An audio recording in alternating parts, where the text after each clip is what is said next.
तो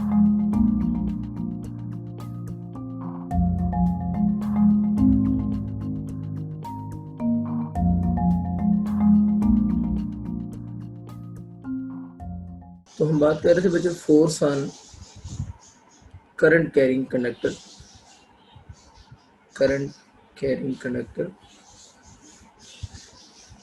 placed in external magnetic field B लिख सकते हैं, ठीक है। मैग्नेटिक फील्ड को हम बी से डिनोट करते हैं। ये force on current carrying conductor placed in external magnetic field, जिसको आप लोगों ने एक्सटर्नल मैग्नेटिक फील्ड में रखा हुआ, उस पर आप लोगों ने फोर्स कैलकुलेट करना है। इसमें हम लोगों ने कल बेसिक बातें कर ली थी और आपको समझ आ गया था F is equal to I into L cross B होता है। और मेरा ख्याल है कि मैग्नीट्यूड की बात भी होगी थी, ठीक है ना। और मैग्नीट्यूड आप लोगों ने I L B sine theta लिखी थी। आज हम वहाँ से आगे से शुरू करते हैं। मैंने आपको बता दिया था कल कि इसमें एफ के, आई के, एल के, बी के और थीटा के क्वेश्चन आते हैं। और आपको पता है ये जो थीटा एंगल है वो लेंथ वेक्टर के और बी के दरम्यान में एंगल है। और दोनों की किस चीज़ के दरम्यान में एंगल है? लेंथ वेक्टर और बी की टेल्स के दरम्यान में एंगल है। और ये बात भी हमारी होगी थी कि ये जो लेंथ वेक्टर है इसकी डायरेक्शन कौन सी होगी? जो करंट की डायरेक्शन होगी वही डायरेक्शन हमारे पास इस लेंथ वेक्टर की भी डायरेक्शन होगी। और फिर कल आपको याद होगा हम लोगों ने मैक्सिमम फोर्स पे बच्चों बात की थी, और मैक्सिमम फोर्स का जो फार्मूला बना था वो आई एल बी था। ये मैक्सिमम फोर्स का फार्मूला था। इस फार्मूले से अगर मैं इस बी को तो अलहदा कर दूँ तो फार्मूला बन जाएगा एफ मैक्स ओवर आई इंटू एल हो जाएगा। अब बच्चों इस बी के जो है ना फिजिक्स में डिफरेंट नेम यूज़ होते हैं। इस बी का एक नाम जो कॉमनली यूज़ हो रहा है इस चैप्टर में वो तो मैग्नेटिक इंडक्शन है। तो इस बी को मैग्नेटिक इंडक्शन भी कहते हैं, इस बी को मैग्नेटिक फील्ड इंटेंसिटी भी कहते हैं, और इसी बी को मैग्नेटिक फील्ड स्ट्रेंथ भी कहते हैं। यानी इसी बी का मैग्नेटिक इंडक्शन भी नाम है, इसी को मैग्नेटिक फील्ड इंटेंसिटी भी कहते हैं, इसी को मैग्नेटिक फील्ड स्ट्रेंथ भी कहते हैं। और इसी बी का एक और नेम भी होता है, इस बी को मैग्नेटिक फ्लक्स डेंसिटी भी कहते हैं। मैग्नेटिक फ्लक्स डेंसिटी भी इसी का नाम है, यानी मैग्नेटिक फ्लक्स डेंसिटी भी हम इसी को कहते हैं। अब बच्चों अगर हम इस बी की यूनिट की बात करें ना, बल्कि एस आई यूनिट की बात कर लेते हैं, S I unit of B की बात करें तो आप इस फार्मूला से बना सकते हैं। देखिए फोर्स की यूनिट क्या आ रही है? न्यूटन। करंट की एम्पेयर होती है, लेंथ की मीटर होगी, तो इसकी यूनिट न्यूटन पर एम्पेयर क्या होगी? पर मीटर इसकी यूनिट बनेगी। ये Newton per ampere per metre को हम टेस्ला भी कहते हैं। टेस्ला क्योंकि साइंटिस्ट का नेम है इसलिए आप लोगों ने सिंबल में टी कैपिटल लिखना है। तो हमें समझ आ गया कि इसकी यूनिट जो बनेगी टेस्ला जो होगा वो न्यूटन पर एम्पेयर और पर मीटर के इक्वल होगा। एक तो अब ये याद रखें कि इसकी यूनिट टेस्ला, इनमें से कोई भी नाम आ जाए सबकी यूनिट टेस्ला होगी। ऐसे सिस्टम में Newton per ampere per metre होगी। न्यूटन को अगर हम बच्चे थोड़ा सा और सॉल्व करें तो न्यूटन किसकी इक्वल होता है? Kilogram metre per second square होता है। सब फेमिलियर है इस चीज़ से। इसको मैं उसी तरह दोबारा पर की बजाय ओवर से नीचे लिख देता हूँ, एम्पेयर इंटू मीटर। तो न्यूटन बच्चे होता है kilogram metre per second square, तो इसको मैंने उसी तरह ही ओवर से नीचे लिख दिए। तो ये आपके पास कुछ इस शेप में आ गई है कि इसका आप देख लें, 1 मीटर इस मीटर से कैंसिल हो जाएगा। तो यहाँ से बाकी जो चीज़ हमारे पास बाकी रह गई है वो बन गई है किलोग्राम, एक बच गया, एक सेकंड का स्क्वायर बच गया, और एक आपका एम्पेयर ऊपर जाकर एम्पेयर इनवर्स होगा। तो ये भी टेस्ला ही है, ये भी टेस्ला ही है। बस ये आप लोगों ने याद रखना है, टेस्ला जो है वो in terms of base units express हो रहा है। तो यहाँ पर जो टेस्ला है तो वो in terms of base units बच्चों एक्सप्रेस हो रहा है। तो जो आप में से केपीके के स्टूडेंट्स हैं, यहाँ से फिर हम इस टेस्ला की डायमेंशन भी बना सकते हैं ना, ठीक है। टेस्ला की डायमेंशन का मतलब बी की डायमेंशन होगा ना, मैग्नेटिक फ्लक्स डेंसिटी की डायमेंशन।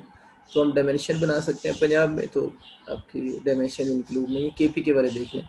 किलोग्राम की जगह पर हम एम लिख देंगे, सेकंड स्क्वायर की जगह पर आपके पास t-2 हो जाएगा। और एम्पेयर की डायमेंशन ए भी यूज़ करते हैं और आई भी यूज़ करते हैं। मैं खुद ही आई लिख रहा हूँ, मैं आई इनवर्स भी लिख देता हूँ, या इसको आर करके मैं दोबारा लिख देता हूँ, m t-2 a-1। तो ये एम्पेयर की डायमेंशन दोनों यूज़ होती हैं। आई भी यूज़ होती है, एम्पेयर भी यूज़ होती है। अब आप सोचेंगे कि हम पेपर में कौन सा यूज़ करेंगे, कोई इशू नहीं है। पेपर में एक वक्त में कोई एक ही ऑप्शन होगा, या आई वाला ऑप्शन होगा या ए वाला होगा, दोनों ऑप्शन इकट्ठे नहीं आ सकते। तो आपको सिंबल में मसला नहीं बनेगा कि इन दोनों में से कौन सी ठीक है, दोनों यूज़ होती हैं। आई भी यूज़ होती है, एम्पेयर की डायमेंशन ए भी यूज़ करते हैं। लेकिन अगर आपको पेपर में आ जाता है तो वो हम लोग इसके लिए, मतलब जो पेपर में दोनों में से कोई एक ऑप्शन गिवन होगा। अब कुछ बच्चे सोचते हैं कि जो इंटेंसी होगी, इंटेंसी की डायमेंशन भी तो हम आई यूज़ करते हैं ना। इंटेंसी की डायमेंशन के लिए ना आई की बजाय जे ज़्यादा यूज़ होता है। यानी इंटेंसी जो होती है उसकी डायमेंशन की, आप केपी की और इंजीनियरिंग वाले बातें ध्यान से सुन लें, एमडी कैट में तो डायमेंशन नहीं है। तो इंटेंसी की डायमेंशन के लिए ज़्यादातर कैपिटल जे यूज़ होता है इंस्टेड ऑफ दी। सो हमें दो बातें समझ आ गई। हमें ये समझ आ गया कि एक टेस्ला इसके बराबर होता है और एक टेस्ला को हम बेस यूनिट्स की फॉर्म में भी लिख सकते हैं। ठीक होगी बात, दो बातें होगी। थोड़ा सा इस पे और बात कर लेते हैं अभी हम। देखिए बच्चे, हमारे कोर्स में मैग्नेटिक फ्लक्स तो नहीं है एमडी कैट में, लेकिन हमें थोड़ा सा उसको पढ़ना पड़ेगा यूनिट की हद तक। सिर्फ मैग्नेटिक फ्लक्स की बच्चों यूनिट वेबर होती है, और वेबर किसकी इक्वल होता है, टेस्ला मीटर स्क्वायर होता है। तो मुझे यहाँ से सिर्फ टेस्ला चाहिए था, तो टेस्ला की एक और फार्मूला हमारे पास यहाँ से क्या बना, वेबर पर मीटर स्क्वायर बन गया। ठीक है, तो ये भी याद रखना है कि tesla weber per metre square के इक्वल ही भी होता है। बाकी हम अपनी केपी की क्लास में सेपरेट इस फ्लक्स के ऊपर पूरी बात करेंगे। अभी बस हमें इतना पता होना चाहिए कि मैग्नेटिक फ्लक्स की यूनिट वेबर होती है, वेबर टेस्ला मीटर स्क्वायर होता है, और यहाँ से टेस्ला की थर्ड हमारे पास यूनिट बन गई वेबर पर मीटर स्क्वायर। तो मैंने 3 डिफरेंट फॉर्म्स में टेस्ला आपको बताया है। तब जब आपका कभी पेपर में एमसीक्यू आएगा तो आप लोगों ने याद रखना है कि किसी भी फॉर्म में अगर टेस्ला लिखा हुआ कौन सा ऑप्शन करेक्ट है, तो आपके पास तीनों ऑप्शन मैंने लिखवा दिए हैं। तो अगर तीनों ऑप्शन आपको पता है तो फिर आपका option all of these correct होगा। ठीक, अगर हम इसी टेस्ला की स्मॉलर यूनिट की बात करें, टेस्ला से स्मॉलर यूनिट या बी की जो स्मॉलर यूनिट होती है, ये आपका क्वेश्चन ये आ जाए कि एक ओल्ड सिस्टम था ना सीजीएस सिस्टम में, कि सीजीएस सिस्टम इसकी यूनिट क्या होगी। तो सीजीएस सिस्टम इसकी यूनिट गॉस होती है। किसकी यूनिट, बी की। बी की सीजीएस सिस्टम में गॉस होती है। ये गॉस वही है जो गॉस लॉ वाला गॉस था ना, उसी ने काम किया था। तो साइंटिस्ट है कैपिटल जी से शो करेंगे, और वन गॉस जो होता है that is equal to 10⁻⁻⁴ tesla होगा। और इस तरह बच्चों यहाँ से अगर हम 1 टेस्ला बना लें तो 1 टेस्ला जो होगा वो 10⁻⁴ गॉस के इक्वल होगा। ये बस दो इंफॉर्मेशन छोटी छोटी आप लोगों ने याद रखनी है। ये इंपॉर्टेंट पोर्शन है, मतलब ये यूनिट्स वगैरह वाली बातें जो है ना, सेकेंड ईयर की यूनिट्स जो हैं ये पेपर में आती हैं, मतलब क्योंकि अनकॉमन है, क्योंकि 9th 10th में आप लोगों ने इस तरह की यूनिट्स कम पढ़ी होती हैं। तो वो जो फर्स्ट ईयर की यूनिट्स हैं वो कंपेरेटिवली पेपर में नहीं पूछी जाती, ये यूनिट्स उसके मुकाबले में ज़्यादा आती हैं। फिर हम जो बात करते हैं डायरेक्शन ऑफ फोर्स की ना, direction of force, direction of force के बहुत सारे रूल्स हैं। ठीक है, उनमें से जो मोस्ट कॉमन रूल्स है वो मैं लिख देता हूँ। एक रूल तो डायरेक्शन ऑफ फोर्स के लिए होता है right hand cross product rule, right hand cross product rule. कुछ लोग right hand cross product rule को ना स्क्रू रूल भी बोलते हैं, क्योंकि आपको याद होगा इसमें हम लोग फर्स्ट वेक्टर को सेकंड वेक्टर की तरफ रोटेट करवाते हैं। तो स्क्रू भी यूं ही रोटेट ही करता है, ये स्क्रू है ये यूं रोटेट कर रहा है।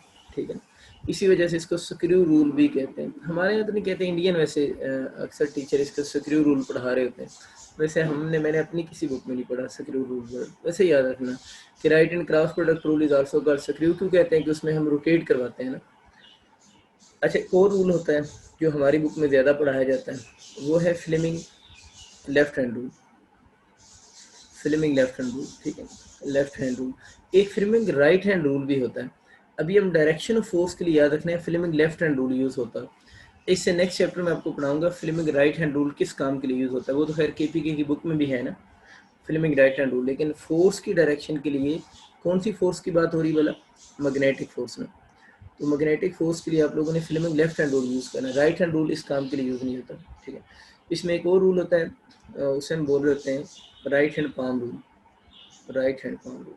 हम जो यूज़ करेंगे हम राइट हैंड पाम रूल पे ही ज़्यादातर बात कर रहे होंगे। ठीक है, तो सबसे ज़्यादा मैं तो अक्सर इसको मैजिकल रूल भी कहता हूँ, ये मतलब मैजिकल रूल, ये सबसे इजी है अप्लाई करना ना। तो आप लोगों ने जब डायरेक्शन फोर्स बतानी है तो आप राइट हैंड पाम रूल से ही बताइएगा।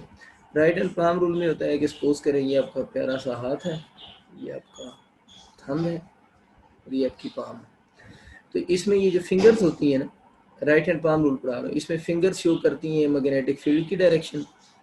तो जो पाम है, जहाँ से बचपन में आप लोग जो है अपनी किस्मत के हाल बताया करते थे, अब पाम आपकी किस्मत के हाल तो बताने से रही, या थोड़ा बड़ा करो। अब आपकी जो पाम है ना, उसने डायरेक्शन शो करनी है फोर्स की, ठीक है ना। अब वो ये नहीं बताएगी कि आपकी किस्मत कैसी होगी, ठीक है ना। और ये आपके पास फोर्स की डायरेक्शन शो करेगी। जो थंब होगा ना आप लोगों का ना, जो थंब होगा उसको आप लोगों ने रखना होता है अगर फोर्स ऑन वेलोसिटी, चार्ज की वेलोसिटी की डायरेक्शन में, या आप करंट की डायरेक्शन कह ले की बात है, चार्ज की वेलोसिटी की डायरेक्शन या करंट की डायरेक्शन। तो ये आप लोगों ने इसमें चीज़ें याद रखनी है कि इस केस में आप लोगों ने अगर चार्ज की बात हो रही है तो चार्ज की वेलोसिटी की डायरेक्शन में थंब रख देंगे, अगर करंट की बात हो रही है तो करंट की डायरेक्शन में हम थंब रख देंगे। क्लियर होगी बात। फिल्मिंग लेफ्ट हैंड रूल में हम ये करते हैं ना कि अगर हम उस फिल्मिंग लेफ्ट हैंड रूल की बात करते हैं तो फिल्मिंग लेफ्ट हैंड रूल में आप लोगों को आइडिया है कि आप लोगों ने जो थंब होता है उसको किस डायरेक्शन में पॉइंट करना होता है। थंब को हम रखते हैं, चलिए मैं इसकी डायग्राम भी रफ से स्केच कर देता हूँ ताकि आपको थोड़ा सा आइडिया हो जाए। ड्राइंग तो मेरी इतनी अच्छी नहीं है लेकिन गुजारा ही आप करेंगे, बस इतने पे गुजारा कर रहा हूँ। 3 ही बस फिंगर में बना हूँ। इसमें ये जो फिंगर है ना, इसमें आपके पास ये होता है ना फिल्म, इसमें यूँ आप इन तीनों को स्ट्रेच करते हो। ये आपकी 4 फिंगर्स, ये आपकी मिडिल फिंगर और ये आपका थंब, इन तीनों को आप लोगों ने परपेंडिकुलर स्ट्रेच कर देना। तो इसमें ये जो 4 फिंगर होगी ना, ये फिल्मिंग लेफ्ट हैंड रूल की बात कर रहा हूँ, जो 4 फिंगर होगी वो शो करेगी मैग्नेटिक फील्ड को। और ये आपका जो ऊपर मैंने बनाया है अपनी तरफ से, ये मैंने अपनी तरफ से ये शो किया है कि ये तीनों यूँ परपेंडिकुलर है ना, तो इस वजह से ये डायग्राम यूँ आपको लग रही है अजीब सी। थंब जो होगा वो डायरेक्शन शो करेगा फोर्स की, और जो मिडिल फिंगर होगी, ये वाली फिंगर, ये मिडिल फिंगर, जो मिडिल फिंगर होगी वो डायरेक्शन शो करेगी किसकी, करंट की कह लें, या आप यहाँ पर कह सकते हैं कि करंट के पैरों पर लगाना चाहिए, और आप कह सकते हैं चार्ज की वेलोसिटी की डायरेक्शन शो करेगी, जिसको हम यू स्ट्रेच करते हैं। ये क्या हो गया, मैग्नेटिक फील्ड, ये किसको शो कर रही है, करंट को या चार्ज की वेलोसिटी को, और ये किसको, फोर्स को। ये लेफ्ट हैंड रूल है। राइट हैंड पाम रूल में आप लोगों ने गलती नहीं करनी, उसमें राइट हैंड में यूं यूज होगा। इसमें ये जो फिंगर्स होंगी वो किसको शो करेंगे, मैग्नेटिक फील्ड को। थंब किसको, चार्ज की मोशन या वेलोसिटी को। और पाम किसको शो करेगी, फोर्स की डायरेक्शन को शो कर रही होगी। ये आप सारों को रूल अप्लाई करना ऑलरेडी आता भी है, आप इससे फेमिलियर भी हैं। तो मैं आपको ना कुछ असाइनमेंट्स दे देता हूँ, आप उसके ऊपर ये आप लोगों ने हमेशा राइट हैंड पाम रूल ही अप्लाई किया करना है, क्योंकि वो अप्लाई करना आसान है थोड़ा सा ना। तो मैं उसकी आपको डिफरेंट असाइनमेंट्स दे देता हूँ, ठीक है ना, डायग्राम में बना देता हूँ, उसके ऊपर आप खुद रूल अप्लाई करेंगे ना तो आपको उसकी अच्छी खासी प्रैक्टिस हो जाएगी, ठीक है ना। तो इसमें देख लें, ये जो डायरेक्शन होती है ना बच्चे, ये इनवर्ड मैग्नेटिक फील्ड की होती है, यानी क्रॉस हम जो लगा रहे हैं, क्रॉस इनवर्ड को शो करता है, और यहाँ पर जो क्रॉस है वो मैग्नेटिक फील्ड को शो कर रहा है, और ये बता रहा है कि जो मैग्नेटिक फील्ड है वो इनवर्ड डायरेक्शन में है। मैं कुछ छोटी छोटी डायरेक्शन बना कर देता हूँ आपको, आप लोगों ने उसके अकॉर्डिंग, आपको फोर्स ऑन चार्ज का फार्मूला तो आपको याद ही है ना, Q into V cross B होता है, ठीक है। और फोर्स ऑन कंडक्टर का फार्मूला क्या होता है, I into L cross B होता है।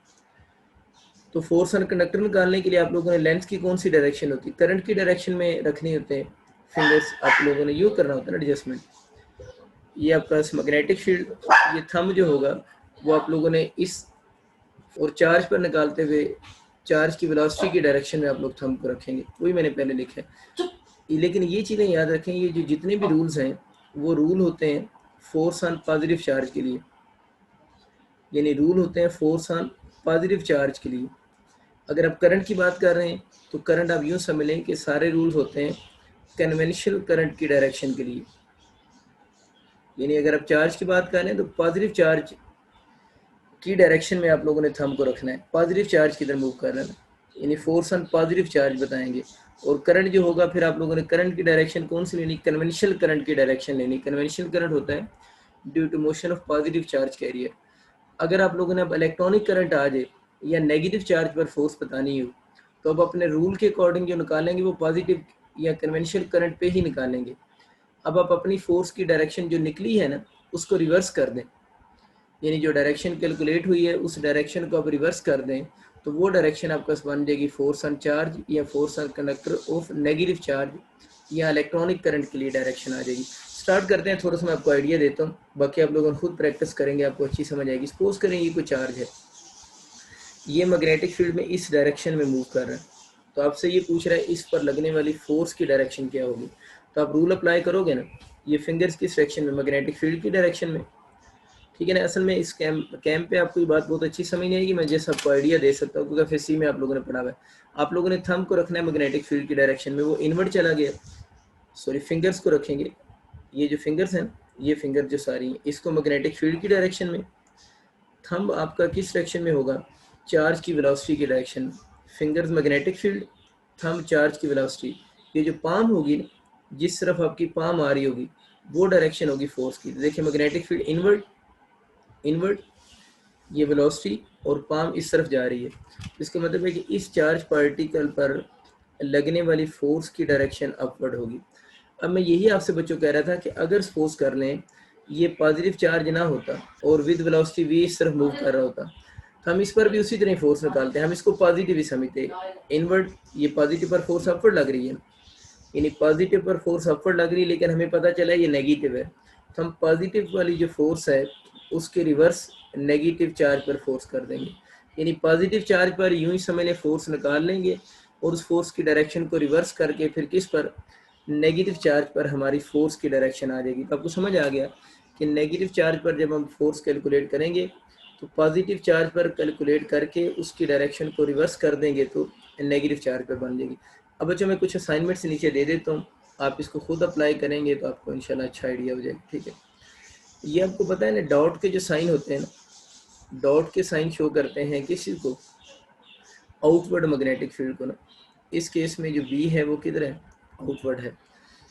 मैं यहाँ पर कोई चार्ज बना देता हूँ, सपोज करें यहाँ पर एक पॉजिटिव चार्ज है और वो इस डायरेक्शन में मूव कर रहा है, मैग्नेटिक फील्ड आउटवर्ड है, पॉजिटिव चार्ज इस डायरेक्शन में मूव कर रहा है। अब आप लोगों ने इस पर जब फोर्स कैलकुलेट करेंगे ना, तो मैं आपको फोर्स की डायरेक्शन में से बता देता हूँ ताकि आप जब रूल अप्लाई करें तो आपको पता चले कि आपने एक चीज़ क्लियर कर लेना कि हमेशा राइट हैंड पाम रूल से डायरेक्शन निकालना और राइट हैंड ही यूज़ करना। आपसे जब डायरेक्शन नहीं सही आ रही होगी ना, मैं तो डायरेक्शन आपको बता देता हूँ कौन कौन सी डायरेक्शन है, आप फिर अप्लाई करेंगे तो आपकी वो कंफर्मेशन भी हो जाएगी कि आपको रूल सही समझ आ चुका हुआ है। तो वो आप लोगों ने जब रॉन्ग आ रही होगी ना डायरेक्शन आपकी, तो आप देखिएगा आप राइट हैंड की बजाय लेफ्ट हैंड यूज़ कर रहे होंगे, तो ये थोड़ा ख्याल रखना। पॉजिटिव चार्ज होता है जिस पर फोर्स, ये वेलोसिटी की डायरेक्शन, मैग्नेटिक फील्ड मैंने बता दिया फोर्स इस तरफ लगेगी, ठीक है। इसी तरह आप नेगेटिव चार्ज में नहीं बता रहा क्योंकि ऐसे डायग्राम ही एक्स्ट्रा कर रहे हैं। नेगेटिव चार्ज होता तो आपको पता है फोर्स पॉजिटिव की क्या होती है, अपोजिट होती है। अच्छा एक आप ये प्रैक्टिस कर लें, एक और असाइनमेंट लिख लें अपने पास, इस तरह बना लें अपने पास ना कि ये बेसिकली सपोज कर लें डाउनवर्ड डायरेक्शन मैग्नेटिक फील्ड। फ़र्क है बातों में, पहले आउटवर्ड इनवर्ड था, अब डाउनवर्ड मैग्नेटिक फील्ड है। और इस डाउनवर्ड मैग्नेटिक फील्ड में प्लस क्यू चार्ज जो है वो इस डायरेक्शन में विद वेलोसिटी भी मूव कर रहा है। तो आपसे कह रहे हैं इस चार्ज पर आप लोगों ने बतानी है फोर्स किस डायरेक्शन में लगेगी। तो इस चार्ज पर बच्चों जब आप फोर्स कैलकुलेट करोगे ना, तो मैं क्रॉस लगा रहा हूँ और ऊपर फोर्स लिख रहा हूँ। इसका मतलब क्रॉस का मतलब क्या है, इस केस में इस चार्ज पर जो फोर्स लगेगी वो किधर लगेगी, इनवर्ड फोर्स होगी, ठीक है। इन इस केस में इस चार्ज पर फोर्स किधर लग रही है, इनवर्ड लग रही है। एक और असाइनमेंट लिख लें, एक और आप ये कर लीजिएगा कि आप अपवर्ड मैग्नेटिक फील्ड रख लें। जो पॉसिबिलिटी मुझे नज़र आती है मैं सारी बना देता हूँ ताकि आपको किसी तरह की कोई कन्फ्यूजन बात भी ना हो। ये मैग्नेटिक फील्ड हो गया। अब सपोज कर लेते हैं यहाँ पर नेगेटिव चार्ज को रख लेते हैं, ठीक है बच्चे। नेगेटिव चार्ज पर आपका इस डायरेक्शन मूव कर रहा है, मैग्नेटिक फील्ड अपवर्ड है, नेगेटिव चार्ज इस डायरेक्शन मूव कर रहा है। इस पर जब आप फोर्स निकालोगे ना, तो अब देखिएगा इस पर भी फोर्स इनवर्ड ही आएगी, यानी फोर्स की जो डायरेक्शन होगी वो इनवर्ड फोर्स होगी, ठीक है। ये आप लोगों ने इस जो मैंने पॉसिबल डायग्राम बताई हैं, इनके ऊपर अगर आप रूल अप्लाई करेंगे तो इंशाल्लाह आपको वो कन्फर्मेशन हो जाएगी कि आपको सही समझ आ चुकी है बात या समझ नहीं आई। एक आधी और बना देता हूँ ताकि कन्फ्यूजन आपको फर्दर ना रहे, ठीक है। नेक्स्ट एक और लिख लें, एक और छोटी सी बात, वो आपको पता तो है लेकिन कुछ बच्चे पेपर में क्योंकि कंफ्यूज हुए होते हैं तो वो भूल जाते हैं उस बात को। देखिए बच्चों सपोज करें ये मैग्नेटिक फील्ड है, ठीक है। अब ये मैग्नेटिक फील्ड है और सपोज करते हैं क्योंकि नेगेटिव चार्ज इस डायरेक्शन में मूव कर रहा है, या सपोज करते हैं कोई पॉजिटिव चार्ज इस डायरेक्शन में मूव कर रहा है, तो कहते हैं इन पर फोर्स कैलकुलेट करें। देखिए आपको पता है ना कि जब चार्ज की जो वेलोसिटी होती है या करंट की जो डायरेक्शन होती है वो मैग्नेटिक फील्ड के पैरेलल हो जाए या मैग्नेटिक फील्ड के एंटी पैरेलल हो जाए, तो उस केस में उस पर फोर्स क्या होगी, ज़ीरो की इक्वल होगी। यानी इस केस में उस पर फोर्स अप्लाई ही नहीं हो सकती। ये बात आपको समझ आ गई ना। तो इस केस में आप लोगों ने रूल्स पे जोर नहीं लगाते रहना, इस केस में तो रूल अप्लाई नहीं होगा, क्योंकि रूल तो तब अप्लाई होता है जब एंगल डिफरेंट हो ना। अगर आपका एंगल 0 और 180 के दरमियान में 0 हो या आपका बच्चों एंगल 180 डिग्री बन रहा हो, तो उस केस में फोर्स की एप्लीकेशन की कोई बात नहीं होगी। अब हम कहेंगे सर आप तो हमें पढ़ा रहे थे फोर्स ऑन कंडक्टर और आप चले गए हैं फोर्स ऑन चार्ज की तरफ। चले फोर्स ऑन कंडक्टर की तरफ वापस आ जाते हैं। फोर्स ऑन कंडक्टर की भी एक दो डायग्राम बना लेते हैं ना, ताकि उसकी भी आपकी प्रैक्टिस हो जाए। कि सपोज करें ये इनवर्ड मैग्नेटिक फील्ड है, ठीक है, और इसमें करंट कैरिंग वायर है, उसमें इस डायरेक्शन में करंट फ्लो कर रहा है, और अब आप इसके ऊपर बिल्कुल वही रूल अप्लाई करेंगे तो यू विल ऑब्जर्व कि इस पर जो फोर्स लग रही है वो इस डायरेक्शन में लगेगी। ठीक है, एक और बना लेते हैं, आउटपुट बना लेते हैं। ये आपको पता है ना, मैंने इनके साथ लिख रहा है क्योंकि पहले बता चुका हूँ। ये बच्चों आउटवर्ड मैग्नेटिक फील्ड है और इसमें थोड़ा और काम टेढ़ा कर लेते हैं। सपोज करते हैं आपके पास इस वायर में करंट इस डायरेक्शन में फ्लो कर रहा है। अगर करंट इस डायरेक्शन में फ्लो कर रहा है तो इस पर फोर्स इस डायरेक्शन में लगेगी। करंट के बारे में मैंने बच्चों आपको बता दिया ना कि ये कौन सा करंट है, कन्वेंशनल करंट है। अगर कभी पेपर में लिखा हो जाए ना इलेक्ट्रॉनिक करंट, अगर इस करंट के साथ इलेक्ट्रॉनिक करंट लिखा हुआ था तो आप कन्वेंशनल करंट से डायरेक्शन निकालते हैं, वो डाउनवर्ड आ रही है ना। अगर वो कहता है वो इलेक्ट्रॉनिक करंट है तो आप लोगों ने फोर्स की डायरेक्शन को रिवर्स कर देना था। तो मैंने जो आपको डायरेक्शन बताई है वो सारी कन्वेंशनल करंट के लिए बता रहा हूँ जो बातें हुई हैं। अगर इलेक्ट्रॉनिक करंट का क्वेश्चन आ जाता तो जो डायरेक्शन आपको गिवन है हम डायरेक्शन उसके रिवर्स कर देते। ठीक होगी बात। एक तो ये थोड़ी सी डायरेक्शन की आप लोगों को जो मैंने रूल बताया है उस रूल को इन सारी डायग्राम के ऊपर आप अप्लाई करेंगे। अगर आपके आंसर जो मैंने आपको बताए हैं उनके साथ मैच कर रहे हैं तो इसका मतलब है आपने क्वेश्चन बिल्कुल ठीक किए। थोड़ी सी एफर्ट होगी लेकिन जो मैक्सिमम पॉसिबल डायग्राम्स बन सकती हैं उन पे हम लोगों ने बात कर ली है। इंशाल्लाह आपका क्वेश्चन फिर कोई भी आ जाएगा ना पेपर में डायरेक्शन वाला, अब आपका रॉन्ग नहीं होगा अगर आप इन सारी चीज़ों पे काम कर लेंगे। आगे चलते हैं। बात हो रही थी हमारी कल F = ILB साइन थीटा के ऊपर, ठीक है ना। और हम लोगों ने ये बातें काफ़ी सारी सीख भी ली थी। सपोज करते हैं क्वेश्चन बनाता हूँ मैं कुछ, ज़रा ध्यान से देखिएगा क्वेश्चन। सपोज करें एक रीजन है जिस रीजन में इनवर्ड मैग्नेटिक फील्ड है और इस रीजन में तो इनवर्ड मैग्नेटिक फील्ड हो गया और इस डायरेक्शन में आपका करंट फ्लो कर रहा है। ठीक है, तो ये आपका इस डायरेक्शन में करंट फ्लो कर रहा है और जो कंडक्टर की लेंथ है सपोज कर लेते हैं L है। ठीक है, अब इसका जो हॉरिजॉन्टल के साथ एंगल बन रहा है, सपोज करें आपको क्वेश्चन में गिवन है कि हॉरिजॉन्टल के साथ इसका एंगल 30 डिग्री है। अब क्वेश्चन उसका ये कि इस कंडक्टर पर लगने वाली फोर्स बताएं, फोर्स ऑन कंडक्टर बताएं। तो फोर्स ऑन कंडक्टर का फॉर्मूला क्या होगा, ILB sine of angle, angle आपको 30 डिग्री है तो साइन 30 पे 1/2 होता है, तो ILB इंटू 1/2, तो आप बोलेंगे कि इसका आंसर ILB/2 हो जाएगा। अगर किसी ने ऐसे सोच रहा है तो वो बिल्कुल गलत सोच रहा है, ये इसका सोल्यूशन नहीं है, ये रॉन्ग है। ठीक है ना, इस तरह नहीं करना, क्योंकि जो एंगल इस फार्मूले में गिवन है ना वो एंगल बेसिकली लेंथ और मैग्नेटिक फील्ड के दरम्यान में एंगल है। लेंथ और मैग्नेटिक फील्ड के दरम्यान में एंगल, और लेंथ की कौन सी डायरेक्शन होती है, जो करंट की डायरेक्शन हो। तब जरा खुद सोचो, इस केस में मैग्नेटिक फील्ड इनवर्ड है ना, इस केस में मैग्नेटिक फील्ड इनवर्ड है। अगर कोई चीज़ इनवर्ड हो, ठीक है ना, ये मार्कर इसकी कैप की डायरेक्शन इनवर्ड है, इसके साथ मैं किसी चीज़ को जिस मर्जी एंगल पे इस पूरी प्लेन में रखूँ ना, इस पूरी प्लेन में ये मार्कर घूम रहा है नीचे वाला, ठीक है ना। तो अगर कोई किसी चीज़ की डायरेक्शन इनवर्ड है, जिस तरह इस मार्कर की डायरेक्शन इनवर्ड है, अब ये वाला मार्कर इस प्लेन में पड़ा हुआ है, हॉरिजॉन्टल प्लेन में, तो ये मार्कर इस जगह पर हो, इस जगह पर हो, ये किसी भी जगह पर हो, इस पूरी प्लेन के अंदर हो, तो इसका इसके साथ हमेशा एंगल कितने, यहाँ पर भी 90 है, यहाँ पर भी एंगल 90 है, इस जगह पर भी एंगल 90 है, इस जगह पर भी इसका एंगल इसके साथ 90 डिग्री है। ये कंसेप्ट आप अपना ठीक करें। यहाँ पर मैग्नेटिक फील्ड इनवर्ड है तो कंडक्टर इस मैग्नेटिक फील्ड में इधर पड़ा वो इधर पड़ा वो, ये कंडक्टर समझे ना, मार्कर कंडक्टर है। इस जगह पर इन दोनों के दरम्यान में एंगल कितना है 90। तो इधर रखेंगे तो तब भी आपके पास मैग्नेटिक फील्ड और ये करंट इधर आ गया ना, तो इनके दरम्यान तब भी एंगल 90 है ना। अगर इसको थोड़ा इधर कर दूं तो तब भी एंगल कितना होगा, 90 ही होगा। ये कंसेप्ट आप लोगों ने ठीक करना है कि अगर मैग्नेटिक फील्ड इनवर्ड हो या मैग्नेटिक फील्ड आउटवर्ड हो तो आपकी कंडक्टर की जो मर्जी ओरिएंटेशन वो बना दे इस प्लेन के ऊपर। अगर मैग्नेटिक फील्ड इनवर्ड हो या आउटवर्ड हो, इस कंडक्टर को जैसे मर्जी रखें, ऐसे रखें, मतलब कंडक्टर को यूं रखें, ऐसे रखें, जिस तरह भी मैंने समझाया, जैसे मर्जी रखते रहें। कंडीशन ये है कि मैग्नेटिक फील्ड या इनवर्ड हो या आउटवर्ड हो तो उस करंट का मैग्नेटिक फील्ड के साथ हमेशा एंगल 90 डिग्री ही रहेगा। ये कंसेप्ट आप लोगों ने ठीक करना है। इसका मतलब है ये वाला angle 30 degree with horizontal given है, इसका फोर्स ऑन कंडक्टर पे कोई इफेक्ट नहीं होगा, क्योंकि वहां पर एंगल आप लोगों ने एल और बी में यूज करना, और एल की कौन सी डायरेक्शन होगी, जो करंट की डायरेक्शन होगी। तो आपको ये समझ आ गया कि इस सिमेट्री में ये कंडक्टर इधर जैसे मर्जी रखा हो, इसका हमेशा एंगल कितनी डिग्री होगा, 90 डिग्री ही होगा। उम्मीद आपको ये कंसेप्ट क्लियर हो चुका होगा।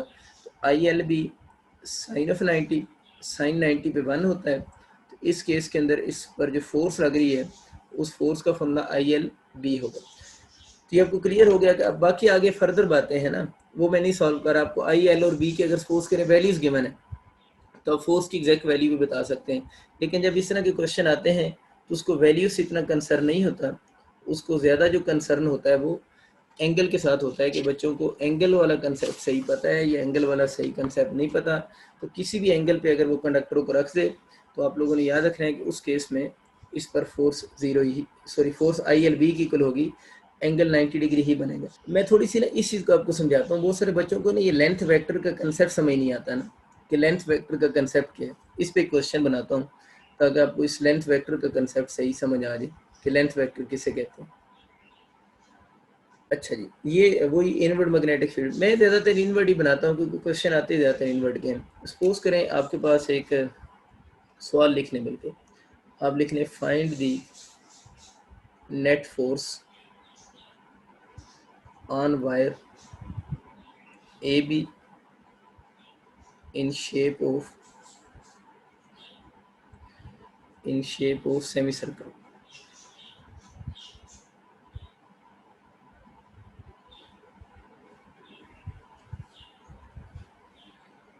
Okay, find the net force on wire AB in shape of semicircle. Option चाहे तो अब लिख लें, दो ही ऑप्शन में कन्फ्यूजन होगी, वो मैं दोनों ऑप्शन लिख सकता हूँ, आई बी पाई आर, और एक ऑप्शन अब लिख लें आई बी टू आर। अरे मैंने खुद ही ज़्यादा नहीं लिखे क्योंकि बाकियों की ज़रूरत नहीं है, आई बी टू आर। देखें जी ध्यान से क्वेश्चन, सपोज करें वो कह रहे हैं कि एक वायर ए बी है in the shape of semi circle, आपको डायग्राम बनी हुई आएगी वैसे पेपर में। ये एक वायर ए बी है और उस वायर को उसने बेंड किया हुआ है in the shape of semi circle. ये जनाब आपकी वायर है, ये डायग्राम तो आपको गिवन होगी ना पेपर में, और इसका यहाँ से जो रेडियस बन रहा है वो आर की इक्वल है, और इसमें यूँ करंट फ्लो कर रहा है। एक वायर ए बी होगी और इस वायर में करंट आई फ्लो कर रहा है और इसका रेडियस आर है जिस तरह डायग्राम में शो हो रहा है। क्वेश्चन उसके ये है कि इस पर लगने वाली फोर्स बताएं। पहला कंसेप्ट तो आपको क्लियर हो गया ना कि ये वायर जैसे मर्जी पड़ी रहे, आपको ये बात अपने पास क्लियर कर लें कि आपको करंट की जैसे मर्जी डायरेक्शन गिवन हो, ये इस प्लेन में गिवन है ना पेपर वाली में, मैग्नेटिक फील्ड इनवर्ड है, तो हर पॉइंट पे आई का और बी का एंगल कितने डिग्री है, 90 डिग्री है। वो तो मसला मैंने हल कर दिया ना, मैं इसलिए मार्कर को बार बार उस पूरी प्लेन में रोटेट करवा रहा था। तो एंगल का मसला आप सोचने ही छोड़ दें, I L B sine 90 degree, हर पॉइंट पे एंगल 90 बनता है, ठीक है। तो ये फोर्स आई एल बी हो जाएगी। अब गलती जो होती है ना अक्सर ये होती है कि हम ये समझते हैं कि ये सवाल किस चीज़ का है, सेमी सर्कल का है, और यहाँ पर हम लेंथ सेमी सर्कल की लेंथ पुट कर देते हैं, और सर्कल की लेंथ कितनी होती है 2 पाई आर, पूरा सर्कल होता तो 2 पाई आर, सेमी सर्कल होगा तो पाई आर होगा। तो हम फोर्स का फॉर्मूला लिख सकते हैं आई इंटू आई बी हो जाएगा और साथ में पाई आर हो जाएगा। ये मतलब नॉर्मली स्टूडेंट यही करते हैं कि उनको लगता है इसका ऑप्शन ए ठीक है, ठीक है। यहीं पर वो कंसेप्ट आप लोगों ने ठीक करना है जो मैं आपको ठीक करवाना चाह रहा हूँ। ये बेसिकली लेंथ वेक्टर है, ठीक है ना। हमारी बुक में कोई ऐसा सवाल नहीं है जिससे हमें इस लेंथ वेक्टर का कंसेप्ट क्लियर हो सके ना। यहाँ पर आप लोगों ने लेंथ ऑफ वायर यूज़ नहीं करनी। लेंथ ऑफ वायर तो इस वायर की पूरी लेंथ तो डिस्टेंस को यूज़ करेगी, शो होगी ना। तो यहाँ पर जो लेंथ यूज़ हो रही है वो लेंथ वेक्टर यूज़ होना है।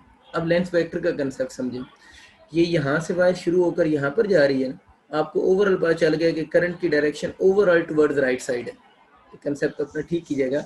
करंट की डायरेक्शन ओवरऑल आपको समझ आ गया टुवर्ड्स राइट साइड है। अब इस फार्मूले में जो लेंथ आप लोगों ने पुट की है, ये आपने गलत किया ये वाला काम। इस फार्मूले में जो लेंथ यूज़ होनी है वो लेंथ कौन सी, शॉर्टेस्ट लेंथ यूज़ होनी है। लेंथ वेक्टर का मतलब डिस्प्लेसमेंट है, डिस्प्लेसमेंट का मतलब शॉर्टेस्ट लेंथ होगी। तो आप लोगों ने इन दो पॉइंट्स के दरम्यान में शॉर्टेस्ट लेंथ यूज़ करनी है, हम ये वाली लेंथ यूज़ नहीं करेंगे। और अब मसला ये है कि हम लोगों ने तो ये बोला हुआ है कि लेंथ की वही डायरेक्शन होगी जो करंट की डायरेक्शन है। तो मैं कह रहा हूँ ना कि आप करंट की ओवरऑल डायरेक्शन देखें। करंट की ओवरऑल डायरेक्शन किधर बनती है, टुवर्ड्स राइट साइड ही बनती है ना।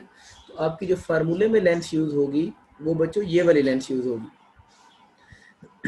ये आपका length vector, this is your length vector. और ओवरऑल आप इसी की डायरेक्शन को करंट की डायरेक्शन भी मानेंगे, क्योंकि ओवरऑल करंट की डायरेक्शन टुवर्ड्स राइट साइड ही है ना। समझ आ गई बात, ये लेंथ वेक्टर है। अब आप लोगों ने इस फार्मूले में इस एल की वैल्यू पुट करनी है।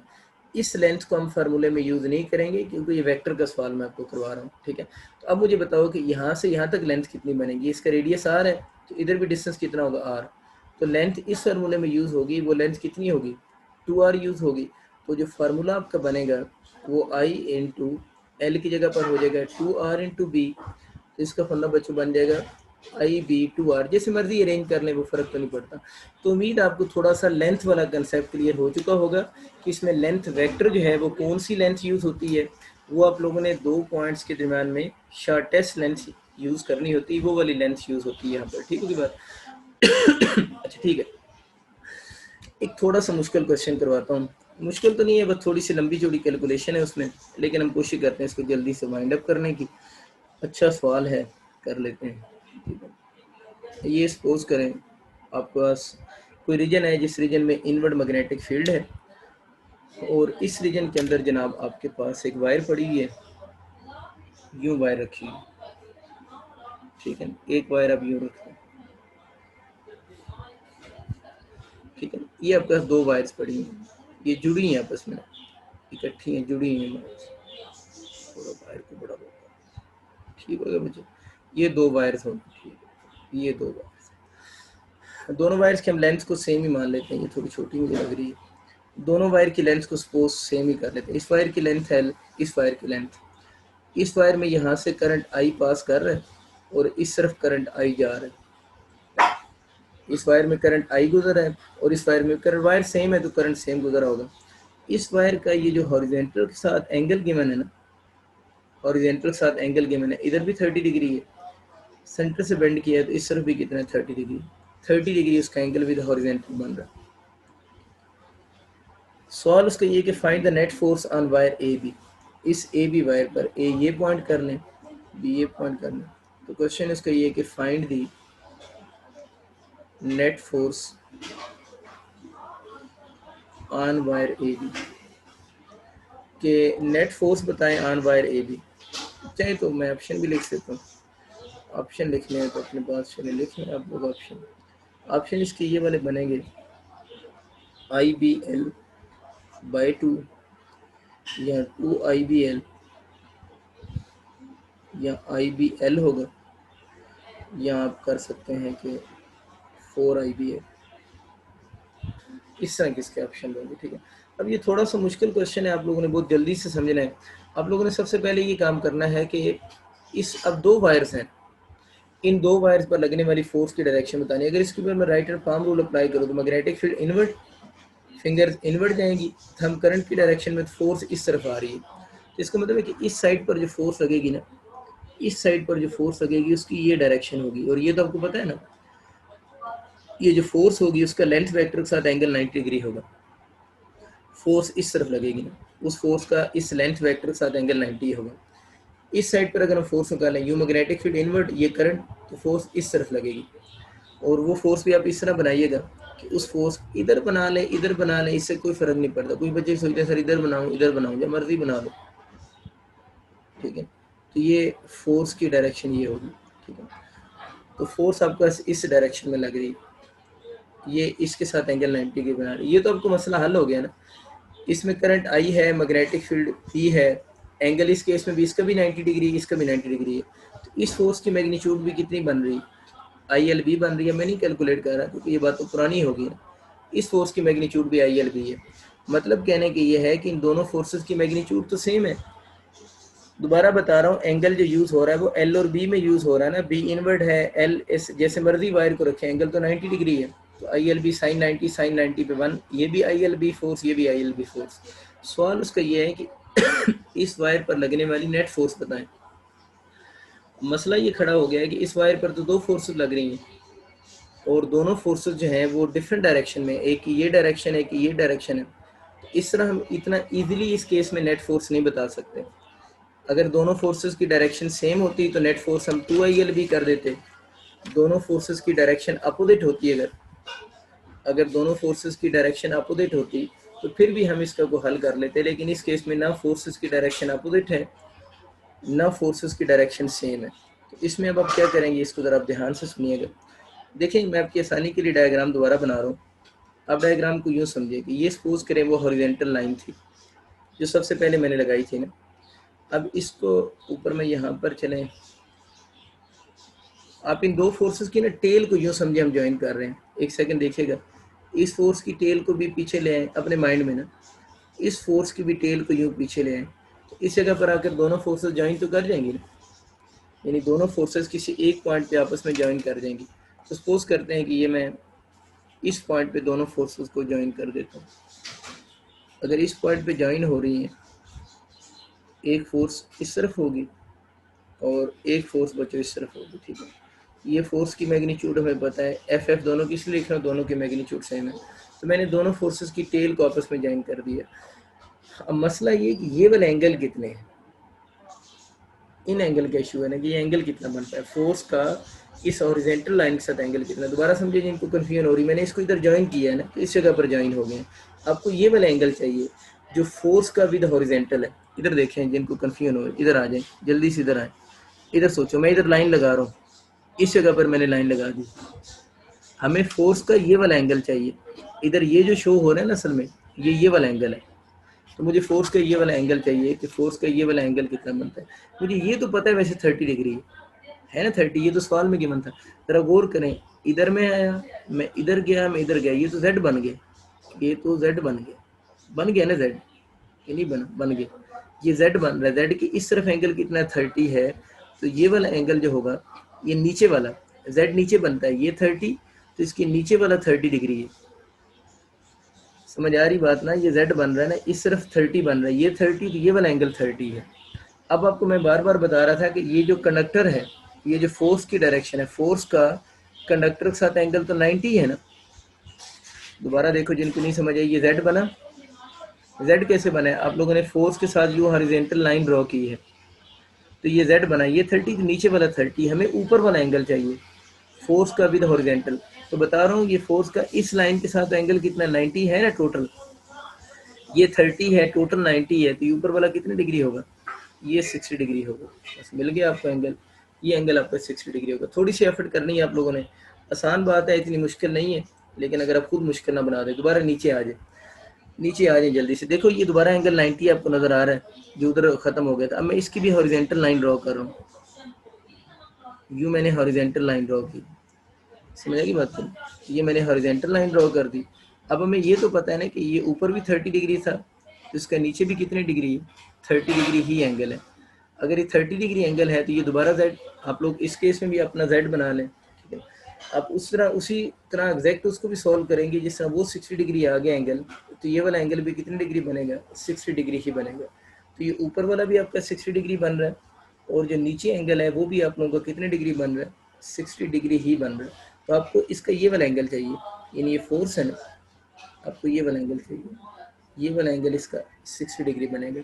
और इसका भी Z अगर आप बनाएंगे तो ये इंटरनल एंगल कितने डिग्री बनेगा, 30, और इसका हॉरिजॉन्टल के साथ जो बनेगा वो कितना हो जाएगा, 60 डिग्री हो जाएगा। बस ये थोड़ी सी डायग्राम के आप लोगों ने एनालिसिस करना है, आसान एनालिसिस है, आप सबसे हो भी जाएगा, वैसे इतना मुश्किल नहीं है। आपको एंगल मिल गया, अब आप क्वेश्चन को जिस तरह मर्जी सॉल्व कर सकते हैं, इसके बहुत सारे मेथड्स हैं। चलें आप कंपोनेंट्स बनाकर सॉल्व कर लें। कंपोनेंट्स इसके कैसे बनेंगे, अब मैं थोड़ा जल्दी करूँगा। यहाँ से परपेंडिकुलर ड्रॉ करेंगे, एक इस फोर्स का एफ, ये इसका हॉरिजेंटल कंपोनेंट, इस तरफ होगा ना हॉरिजेंटल कंपोनेंट, इस तरफ इसका कौन सा बनेगा एफ कॉस थीटा, और अपवर्ड क्या बनेगा एफ साइन थीटा। इस फोर्स का भी यहाँ से आप अगर परपेंडिकुलर ड्रॉ करोगे, ऊपर ही परपेंडिकुलर इसका भी ड्रॉ होगा, इसका भी अगर आप इधर से परपेंडिकुलर ड्रॉ करते हो तो ये एंगल थीटा और 90, तो इधर भी इसका भी कौन सा होगा एफ कॉस थीटा, लेकिन इसका एफ साइन थीटा की डायरेक्शन किधर होगी डाउनवर्ड होगी। इसका मतलब है कि एक फोर्स इधर लग रही है, एक फोर्स इधर लग रही है, दोनों के एफ कॉस थीटा की डायरेक्शन सेम है, लेकिन दोनों के एफ साइन थीटा की डायरेक्शन एक दूसरे के अपोजिट है। एफ कॉस थीटा की direction same, F sine theta की डायरेक्शन अपोजिट, तो ये वाला एफ साइन थीटा इस एफ साइन थीटा को कैंसिल कर देगा। इस केस में अगर हम इस पर लगने वाली नेट फोर्स की बात करेंगे तो इसका भी एफ कॉस कंपोनेंट अलोंग इस तरफ, इसका भी F cos along this side, F cos theta, तो कितना बन लेगा 2f कॉस थीटा हो जाएगा। तो हमें पता है कि 2f कॉस कितना है 60 है ना, कॉस 60 पे कितना होता है 1/2, तो ये कैंसिल हो गया, तो f इक्वल टू आ गया, और f किसके इक्वल था ILB के इक्वल था। इसका मतलब ये हुआ कि इस वायर पर जो नेट फोर्स लग रही है उस नेट फोर्स की डायरेक्शन टुवर्ड दिस साइड होगी। देखिए फोर्स इधर भी लग रही थी, इस पर दोबारा सुने, इधर भी लग रही थी, इधर भी लग रही थी, इन दोनों का नेट रिजल्टेंट इस तरफ लगेगा, ठीक है ना, और वो फोर्स किसकी इक्वल होगी एफ के ही बराबर होगी, और इसलिए आपकी नेट फोर्स ILB की इक्वल आई है। हमारा एमसीक्यू ये था कि इस वायर पर लगने वाली नेट फोर्स बताएं, तो नेट फोर्स किसकी इक्वल होगी ILB की इक्वल होगी। थोड़ा सा आप लोगों ने इसका अच्छा एनालिसिस कर लेना है। अगर किसी बच्चे को कन्फ्यूजन हो तो वीडियो में स्टार्ट वाली डायग्राम देखिएगा, क्योंकि एंड पे डायग्राम तो काफ़ी मिक्स हो चुकी हुई है ना, तो उस डायग्राम के अकॉर्डिंग आप इसका एनालिसिस करेंगे तो बहुत ईजी वे से आपको ये चीज़ समझ आ जाएगी। इसमें कोई ऐसी बात नहीं है कि आपको समझ ना आ रही है ना। कुछ बच्चों को अगर नीचे वाला एंगल नहीं क्लियर हो रहा दोबारा देख लें, इधर देखिए कुछ को कन्फ्यूजन हो रही होगी, मेरा मूड था खुद करते। देखिए जेड बनाना है, ये एंगल 30 कैसे है, ये एंगल 30 कैसे है, ये जरा सुने। देखिए यहाँ से आए, यहाँ से आए, यहाँ से आए, ये जेड बन रहा है, इधर के इधर के इधर के, ये जेड है, नीचे वाला जेड है, ये नीचे वाला जेड है, ये इधर वाला एंगल 30 है, समझ आएगी बात की। ये यूं आ रहे हैं, ये इधर वाला एंगल कितना है 30 है, ये 30 अब समझ आ गया ना। और आपकी फोर्स तो इस तरफ लग रही है, इस तरफ फोर्स है आपकी, तो आपको तो ये वाला एंगल चाहिए। तो ये टोटल तो 90 है ना, शुरू में दिखाया था आपको, भी नज़र भी आ रहा है छोटा थोड़ा सा, तो ये कितने डिग्री होगा 60, तो समझ आ गया ना। ये यहाँ से जेड बना है, ठीक है, 30 तो ऊपर वाला क्या होगा 60 होगा। अगर किसी को कन्फ्यूजन है तो उम्मीद है ये पॉइंट उसको समझ आ चुका होगा। थोड़ा सा क्वेश्चन मुश्किल है, मतलब इतना मुश्किल नहीं है, लेकिन इस क्वेश्चन को समझने के बाद आपको इस टाइप का अगर कोई भी क्वेश्चन आ जाए तब आपको आइडिया होगा कि हाँ ये बात भी हो सकती है कि जब हम क्वेश्चन कर रहे हों उस वक्त समटाइम कंपोनेंट्स बनाकर रिजॉल्व करने के भी क्वेश्चन आ सकते हैं, ठीक है की बात। एक बहुत इंपॉर्टेंट कंसेप्ट पढ़ते हैं, इसको ज़रा देखें। बल्कि इस कंसेप्ट को पढ़ने से पहले आप अपने पास एक छोटी सी पहले कंसेप्ट पढ़ाता हूँ, फिर लाइन कंक्लूजन लिखवाता हूँ। ये पता नहीं जब हम इस तरह का मैग्नेटिक फील्ड बनाते हैं तो ये आप लोगों ने याद रखना है, ये यूनिफॉर्म मैग्नेटिक फील्ड ही है। मैग्नेटिक फील्ड इनवर्ट तो बहुत बात मैं नहीं कर रहा, लेकिन ये जो कौन सा है यूनिफॉर्म मैग्नेटिक फील्ड है ना, क्योंकि लाइन के दरम्यान में सेपरेशन ऑलमोस्ट कांस्टेंट है, तो यूनिफॉर्म मैग्नेटिक फील्ड है, ठीक है बच्चों। बहुत बेसिक सा कंसेप्ट और बहुत इंपॉर्टेंट कंसेप्ट डिस्कस कर रहे हैं। इसके अंदर एक स्केयर लूप पड़ी है यूनिफॉर्म मैग्नेटिक फील्ड के अंदर, यूनिफॉर्म मैग्नेटिक फील्ड के अंदर एक स्केयर लूप पड़ी है। और स्केयर लूप का मतलब क्या है कि इसकी हर साइड की लेंथ सेम है और सेम करंट इसमें फ्लो कर रहा है। लूप है तो करंट सेम ही होना चाहिए, करंट सेम है, हर साइड की लेंथ L की इक्वल है। स्केयर लूप है तो हर साइड की लेंथ सेम होगी। क्वेश्चन उसका ये है कि इस स्केयर लूप पर लगने वाली आप नेट फोर्स बताएं कितनी होगी, यानी इस स्केयर लूप पर लगने वाली आप लोगों ने नेट फोर्स बतानी है। तो आप लोगों ने याद रखना है इस पर लगने वाली नेट फोर्स 0 होगी, यानी स्केयर लूप है तो इस पर लगने वाली नेट फोर्स 0 होगी। मैं कुछ एक दो डायग्राम और भी बनाता हूँ, फिर मैं इसका थोड़ा सा पोस्टमार्टम करता हूँ, लेकिन आप लोगों ने याद रखना है कि नेट फोर्स इस केस में भी 0 होगी। सपोज करें कोई भी शेप हो, एनी शेप, स्केयर को छोड़ें, इधर लिख दें एनी क्लोज शेप, कोई भी क्लोज शेप हो, आप अपना मुंह बना दें इसकी जगह पर, कोई फर्क नहीं पड़ेगा, उस पर भी नेट फोर्स 0 होगी, कोई भी क्लोज शेप हो, ठीक है ना। यूँ क्लोज शेप में करंट फ्लो कर, इस केस में भी नेट फोर्स 0। थोड़ी और बातें कर लेते हैं, ये दाने दाने किसको शो करते हैं आउटवर्ड मैग्नेटिक फील्ड। लेकिन एक बात ज़रूर कि मैग्नेटिक फील्ड कौन सा, यूनिफॉर्म होना चाहिए, तब ये बातें हैं सारी, ठीक है ना। तो ये आपके पास नॉन यूनिफॉर्म में क्या होगा सर, वो भी बताते हैं बाद में। ये क्लोज पाथ सर्कल में करंट फ्लो कर रहा है, तो इस पर लगने वाली नेट फोर्स सब पे जीरो है, सबका एक ही जवाब लिखा हुआ है।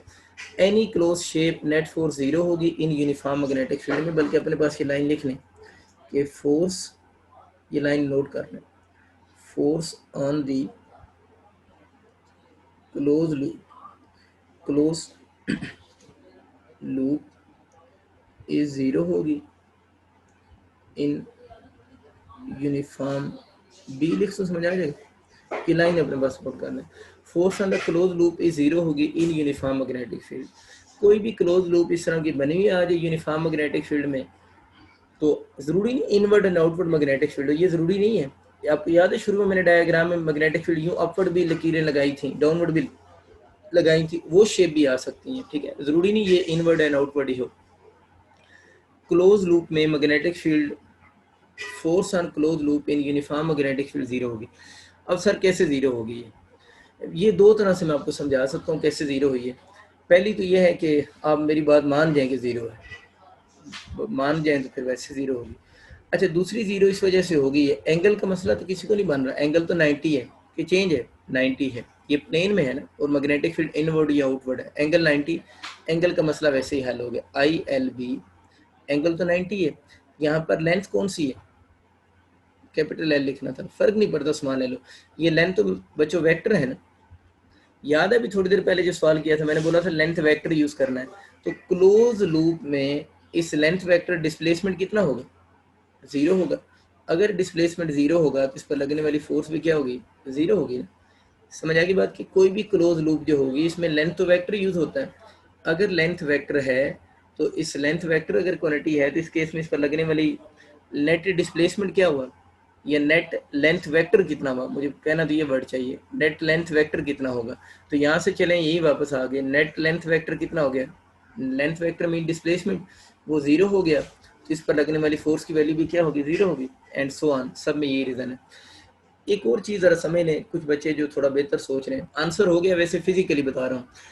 देखिए क्या इस साइड पर फोर्स लग रही है, बिल्कुल इस साइड पर तो फोर्स लग रही है, हर साइड पर फोर्स लग रही है, ये नहीं कि किसी साइड पर फोर्स लग रही है, हर साइड पर फोर्स लग रही है, लेकिन नेट फोर्स इस सिस्टम पर जीरो आ रही है। अगर आप रूल अप्लाई करके कैलकुलेट करोगे ना, इस पर मैग्नेटिक फील्ड इनवर्ड, ये करंट की डायरेक्शन, तो इस साइड पर फोर्स किधर लग रही है, इधर लग रही है, समझ आएगी बात।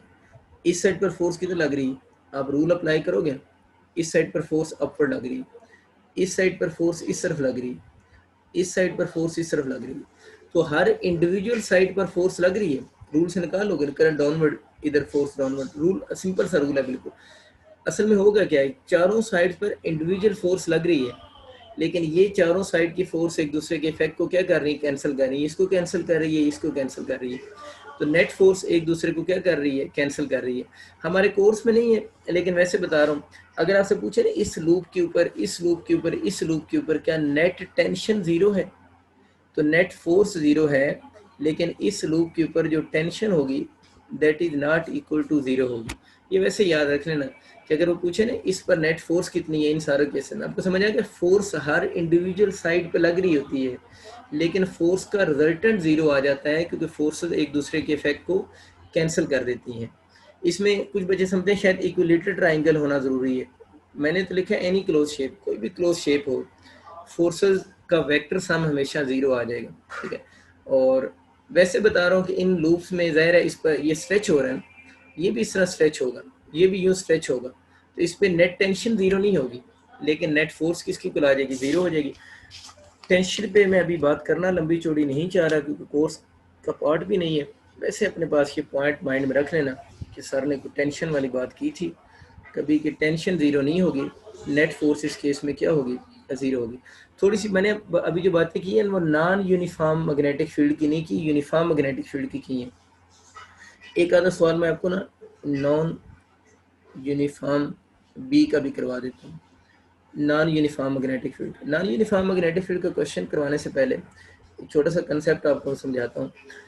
देखिए एक लॉ है Ampere's law, Ampere's law medical के कोर्स में डायरेक्टली इंक्लूड तो नहीं है, पहले होता था, लेकिन हमें कुछ क्वेश्चंस करने के लिए एम्पेयर लॉ का पता होना बड़ा ज़रूरी है, तब आपको एम्पेयर लॉ सही समझ आएगा। अब यूँ समझें कि सपोज कर एक वायर है, करंट कैरिंग वायर है, इस वायर में से करंट फ्लो कर रहा है। अगर कोई एग्जामिनर बहुत अच्छा क्वेश्चन बनाएगा ना, तो वो इस वायर को कहेगा current a wire of infinite length. वो ये बोल देते हैं कि इस वायर की इनफाइनाइट लेंथ भी है।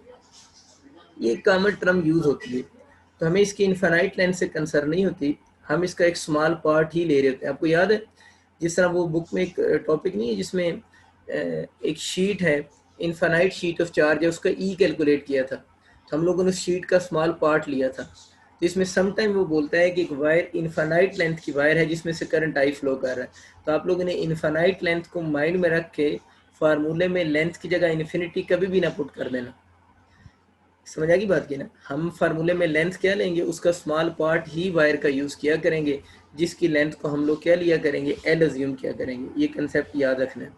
सवाल में ये हो सकता है वो इनफाइनाइट लेंथ की वायर लफ्स यूज़ करें, लेकिन आप लोगों ने उसका स्मॉल पार्ट एल की डिस्कशन करनी है। इनफाइनाइट लेंथ वो वैसे वर्ड यूज़ करेगा, हमें उससे कोई कंसर्न नहीं है। और इसके बात को कंफर्म करने के लिए आप उस बात को याद करो जिसमें आप लोगों ने इनफाइनाइट शीट ऑफ चार्ज की वजह से इलेक्ट्रिक फील्ड इंटेंसिटी कैलकुलेट की थी, तो उस इनफाइनाइट शीट का आप लोगों ने स्मॉल पार्ट लिया था। यहाँ पर सेम कंसेप्ट अपनाया होगा। खैर, ये बात होगी एक वायर है जिसमें से करंट आई फ्लो कर है। हमारी बुक में तो खैर इनफाइनाइट वर्ड यूज उसने नहीं किया हुआ। तो सपोज करें यहाँ पर कोई पॉइंट है परपेंडिकुलर डिस्टेंस पे, इस वायर से, वायर जिसमें करंट आई फ्लो कर रहा है, जिस वायर की लेंथ एल है, इसमें परपेंडिकुलर डिस्टेंस पे, परपेंडिकुलर डिस्टेंस आर के ऊपर एक पॉइंट है, इस पॉइंट पे आप बी कैलकुलेट करना चाह रहे हैं। ये बात तो आपको पता है ना, कल भी बताई थी। इस वायर में अगर करंट फ्लो कर रहा है तो करंट की वजह से इस वायर के सराउंडिंग में क्या प्रोड्यूस होगा, मैग्नेटिक फील्ड प्रोड्यूस होगा। ये तो पता नहीं, यू वायर है, इसमें यू करंट फ्लो कर रहा है, तो करंट की वजह से इसके सराउंडिंग में क्या प्रोड्यूस होगा, मैग्नेटिक फील्ड प्रोड्यूस होगा ना। तो इस वायर से इस डिस्टेंस के ऊपर, परपेंडिकुलर डिस्टेंस के ऊपर, इस पॉइंट पे हम बी में इंटरेस्टेड है, बी कैलकुलेट करना चाह रहे हैं। इस बी को कैलकुलेट किया था किसने, एम्पेयर ने। एम्पेयर ने कहा था इस पॉइंट पे जो मैग्नेटिक फील्ड होगा ना, उस मैग्नेटिक फील्ड का, जिस वायर का ये मैग्नेटिक फील्ड है, इस पॉइंट पे मैग्नेटिक फील्ड जो होगा, जिस वायर का मैग्नेटिक फील्ड होगा, उस पॉइंट, उस मैग्नेटिक फील्ड की जो स्ट्रेंथ होगी ना, या मैग्नेटिक फील्ड की जो इंटेंसिटी होगी, या इसका नाम मैग्नेटिक फ्लक्स डेंसिटी जो था, उसका उस वायर में जो करंट फ्लो कर रहा है उसके साथ डायरेक्ट रिलेशन होगा। मतलब इस वायर में अगर करंट ज़्यादा होगा तो इस पॉइंट पे मैग्नेटिक फील्ड भी ज़्यादा होगा। दूसरा, उस पॉइंट पे जो मैग्नेटिक फील्ड है उसका कंडक्टर से जो परपेंडिकुलर डिस्टेंस है ना, उसका कंडक्टर से जो परपेंडिकुलर डिस्टेंस है, मतलब शॉर्टेस्ट डिस्टेंस ही होगा, रेडियस में नहीं बोल रहा, perpendicular distance from the wire, wire के सेंटर से उस पॉइंट का जो परपेंडिकुलर डिस्टेंस होगा उसके साथ इनवर्स रिलेशन होगा। मतलब अगर ये इस पॉइंट का डिस्टेंस, आगे आप दूर जाते जा रहे हैं, जितना आप दूर जाते जाएंगे मैग्नेटिक फील्ड उतना कम होता जाएगा। इसका मतलब ये हुआ कि करंट कैरिंग वायर जो होती है उसके सराउंडिंग में ये जो मैग्नेटिक फील्ड प्रोड्यूस हो रहा है, ये फिर कौन सा है, नॉन यूनिफॉर्म। एक तो ये बात होगी कि एक वायर है उसमें से करंट फ्लो कर रहा है, और करंट फ्लो करने की वजह से वायर के सराउंडिंग में जो मैग्नेटिक फील्ड प्रोड्यूस हो रहा है वो वैसे भी नजर आ रहा है नॉन यूनिफॉर्म है। यूनिफॉर्म में लाइन पैरेलल होती है, क्या ये पैरेलल है, ये तो सर्कल बने हुए हैं, तो ये मैग्नेटिक फील्ड फिर कौन सा है, नॉन यूनिफॉर्म मैग्नेटिक फील्ड होगा। तो अगर आपका सवाल आ जाता है, a wire state current carrying wire है, उसके सराउंडिंग में जो मैग्नेटिक फील्ड प्रोड्यूस हो रहा है वो कौन सा है, तो वो नॉन यूनिफॉर्म मैग्नेटिक फील्ड होगा। वैसे मैं इस मैग्नेटिक फील्ड की प्रॉपर्टीज़ के ऊपर डिटेल 1 आवर बात करूंगा आप लोगों के साथ। मैंने कहा था मैग्नेटिक फील्ड पे मैं बाद में बात करूंगा, ठीक है। खैर, हमें आइडिया हो गया कि ये मैग्नेटिक फील्ड नॉन यूनिफॉर्म है। इसका मतलब है कि यहाँ पर जो मैग्नेटिक फील्ड जो चल रहा है इसके सराउंडिंग में, वो नॉन यूनिफॉर्म इस वजह से है कि जैसे जैसे आर चेंज होगा बी भी क्या होता रहेगा, चेंज होता रहेगा। इन दोनों इक्वेशन को कंबाइन कर दें तो B is proportional to I by R हो जाएगा। इस प्रोपोर्शनैलिटी के साइन को ख़त्म कर दो तो mu naught over 2 pi into I by R हो जाएगा। इसको हम एम्पेयर लॉ कहते हैं। ये आपके काम आ सकता है किसी क्वेश्चन में एज एन हेल्पिंग लॉ, कि इसकी मदद से आप किसी भी पॉइंट पे मैग्नेटिक फील्ड कैलकुलेट कर सकते हैं, किसी भी स्टेट वायर का मैग्नेटिक फील्ड कैलकुलेट कर सकते हैं। यानी ये वाला फॉर्मूला कब यूज़ करेंगे, जब आप लोगों ने मैग्नेटिक फील्ड कैलकुलेट करना हो किसी स्टेट वायर का। म्यू नॉट आपको पता है यहाँ पर एक कांस्टेंट है जिसको हम बोलते हैं परमेबिलिटी ऑफ फ्री स्पेस है। ये परमेबिलिटी ऑफ फ्री स्पेस कह लें या वैक्यूम कह लें, ठीक है। और इसकी जो वैल्यू होती है वो भी अपने पास नोट कर लें। इसकी वैल्यू 4 पाई इंटू 10⁻⁻⁷ होती है, और साथ में यूनिट बनती है weber per ampere per metre. इसकी वैल्यू 4 पाई इंटू 10⁻⁻7 और वेबर पर एम्पेयर और क्या होगी पर मीटर बनेगी। ये चंद बातें आप लोगों ने ऐसे याद रख लेनी कि अगर कहीं हमें वायर के सराउंडिंग में मैग्नेटिक फील्ड कैलकुलेट करना पड़ जाए तो ये बातें आपको आनी चाहिए। म्यू नॉट 4 पाई इंटू 10⁻⁷ है। ये सवाल बड़े आसान होंगे। आपको अगर मैग्नेटिक फील्ड कहता है कैलकुलेट करें वायर की वजह से उस वायर में फ्लो होने वाला करंट और उस पॉइंट का डिस्टेंस गिवन होगा कंडक्टर से जिस पॉइंट पे आप मैग्नेटिक फील्ड कैलकुलेट करना चाह रहे होंगे। तो ये छोटा सा कंसेप्ट आप लोगों ने माइंड में रखना है कि अगर कभी इस तरह का कोई क्वेश्चन आ जाए तो हम उससे सॉल्व कर सकते हैं। वापस आते हैं अपने सवाल की तरफ। हम बात करना चाह रहे थे इसका मैं एक आधा सवाल करवा दूंगा बाद में, ठीक है, किसी सवाल में इसको घुसेड़ सवाल दूंगा। नॉन यूनिफॉर्म मैग्नेटिक फील्ड की बात करते हैं। केपी के पास पेपर का सवाल है, ये जरा देखना, अच्छा सवाल उसने बनाया था। एक वायर है, उसमें से करंट वो कह रहा था आई फ्लो कर रहा है और उस वायर के पास उसने यहाँ पर एक करंट कैरिंग लूप रख दी। स्केयर लूप रख दे, कोई भी शेप, उसने वैसे स्केयर लूप रखी थी और वो ये कह रहा था कि इस स्केयर लूप में करंट आई फ्लो कर रहा है, यानी ये जो स्केयर लूप है इसमें से करंट आई फ्लो कर रहा है, यानी सारी साइड पे करंट सेम फ्लो कर रहा है। तो क्वेश्चन उसका ये है था कि फाइंड दी फोर्स ऑन, यानी इस ये जो स्केयर है इस डायरेक्शन ऑफ फोर्स बतानी थी, direction of force on square loop. वैसे तो फोर्स की हम एग्जैक्ट वैल्यू भी कैलकुलेट कर सकते हैं लेकिन वो बहुत लंबी बात हो जाएगी, हमारे कोर्स में इतना लंबा सवाल आ नहीं सकता। वैसे direction of force on square loop बताएं। पहली बात है कि इस पर फोर्स होगी या नहीं होगी ना। अगर फोर्स होगी नहीं, नेट फोर्स 0 होगी तो फिर तो डायरेक्शन ऑफ फोर्स का नन ऑप्शन होगा ना, यानी उस केस में तो डायरेक्शन ऑफ फोर्स का हम लोग ऑप्शन क्या चूज करेंगे, नन ऑप्शन चूज करेंगे। यानी अगर फोर्स होगी तो उसकी डायरेक्शन होगी ना, अगर फोर्स ही नहीं है तो डायरेक्शन ऑफ फोर्स का ऑप्शन क्या होगा, नन ऑप्शन होगा हमारा। तो पहली बात तो ये कि इस केस में फोर्स है या नहीं है ये कंफर्म करो ना। देखिए फोर्स क्लोज लूप में किस केस में 0 थी, जब वो यूनिफॉर्म मैग्नेटिक फील्ड में पड़ी हुई हो। ये जो वायर है इसमें से करंट फ्लो कर रहा है इस वायर का मैग्नेटिक फील्ड अपने सराउंडिंग में बनेगा ना, मैं नहीं बना रहा, मैं खिचड़ी माची नहीं। तो इस वायर का अपने सराउंडिंग में मैग्नेटिक फील्ड बनेगा, तो इसका मतलब है कि ये वाली जो लूप है ये यूनिफॉर्म मैग्नेटिक फील्ड में पड़ी, नॉन यूनिफॉर्म, ये तो नॉन यूनिफॉर्म मैग्नेटिक फील्ड में पड़ी हुई है। इसका मतलब है कि अगर कोई loop non uniform magnetic field में रखी गई हो तो उस लूप पर लगने वाली net force not equal to 0 होगी। अगर एक loop non uniform magnetic field में रखी हो, लूप की बात हो रही, अगर कोई loop non uniform magnetic field में रखी हुई है तो उस पर लगने वाली net force not equal to 0 होगी। यूनिफॉर्म मैग्नेटिक फील्ड में बोला है 0 होगी, क्यों 0 होगी, उसकी फिजिकल रीजन, मैथमेटिकल रीजन भी दी है, फिर फिजिकली भी समझा दी है, ठीक है। अब हम बात कर रहे हैं कि नॉन यूनिफॉर्म मैग्नेटिक फील्ड में लगने वाली net force not equal to 0 क्यों होगी। आप इस बात को सिर्फ समझे ध्यान से, मुझे इतना बता दें कि ये इसके करीब है ना, इसका डिस्टेंस सपोज कर लेते हैं ए है, ये इससे थोड़ी ये वाली साइड जो है सपोज कर लेते हैं ये डिस्टेंस ए है, ये डिस्टेंस भी यही है। मुझे बताएं इस लेंथ को समझो ना, एक लेंथ को, सिर्फ इस लेंथ के लिए अगर मैग्नेटिक फील्ड B1 है, इस लेंथ के लिए मैग्नेटिक फील्ड B2, ऊपर नहीं छोड़ दो, क्या इन दोनों लेंथ के लिए मैग्नेटिक फील्ड की स्ट्रेंथ सेम होगी। ये डिस्टेंस ए है ना, तभी आप लोगों ने क्या बात की, मैग्नेटिक फील्ड का आर के साथ कौन सा होगा, इनवर्स रिलेशन होगा, बी का आर के साथ इनवर्स रिलेशन होगा। तो इस वायर का जिसका मैग्नेटिक फील्ड बी है उसका डिस्टेंस कम नहीं है, जिसका डिस्टेंस कम है उसके लिए मैग्नेटिक फील्ड ज्यादा नहीं होगा। इस पॉइंट पे मैग्नेटिक फील्ड, इस करंट का बात हो रही है यार, इस करंट की वजह से इस पॉइंट पे मैग्नेटिक फील्ड स्ट्रांग होगा, इसका डिस्टेंस उसका डबल है, तो इस पॉइंट पे मैग्नेटिक फील्ड क्या होगा, वीक होगा। तो अगर आपको मेरा कंसेप्ट सही समझ आ रहा है तो B1 ज्यादा होगा B2 से। इसका मतलब कि इन दोनों साइड में करंट तो सेम गुजर है लेकिन दोनों पर जो मैग्नेटिक फोर्स लग रही होगी, मैग्नेटिक फोर्स तो दोनों पर ही लगेगी लेकिन दोनों के लिए मैग्नेटिक फील्ड डिफरेंट है। समझिए दोबारा बात ध्यान से, F इक्वल टू ILB होता है, ये नहीं होता, ILB होता है, दोनों की लेंथ सेम, दोनों में फ्लो होने वाला करंट सेम। इसकी बात हो रही है, इसका करंट लेना है, मैग्नेटिक फील्ड किसका लेना है, इसका करंट लेना है, इसकी लेंथ लेनी है, लेकिन इसका मैग्नेटिक फील्ड नहीं लेना। किसी करंट कैरिंग वायर पर जो फोर्स लगती है वो अपने मैग्नेटिक फील्ड की वजह से नहीं लगती। ये बात पहले शुरू में कल हो गई थी कि किसी करंट कैरिंग वायर पर जो फोर्स लगती है वो अपने मैग्नेटिक फील्ड की वजह से नहीं लगती, वो किसी दूसरे मैग्नेटिक फील्ड की वजह से लगती है। और यहाँ पर दूसरा मैग्नेटिक फील्ड इस वायर का मैग्नेटिक फील्ड है। अपने मैग्नेटिक फील्ड की वजह से फोर्स अप्लाई नहीं होगी, ये बात हमारी हो चुकी हुई है ऑलरेडी। तो यहाँ पर मैग्नेटिक फील्ड फिर किसका यूज़ करेंगे, इस वाली वायर का मैग्नेटिक फील्ड यूज़ करेंगे ना।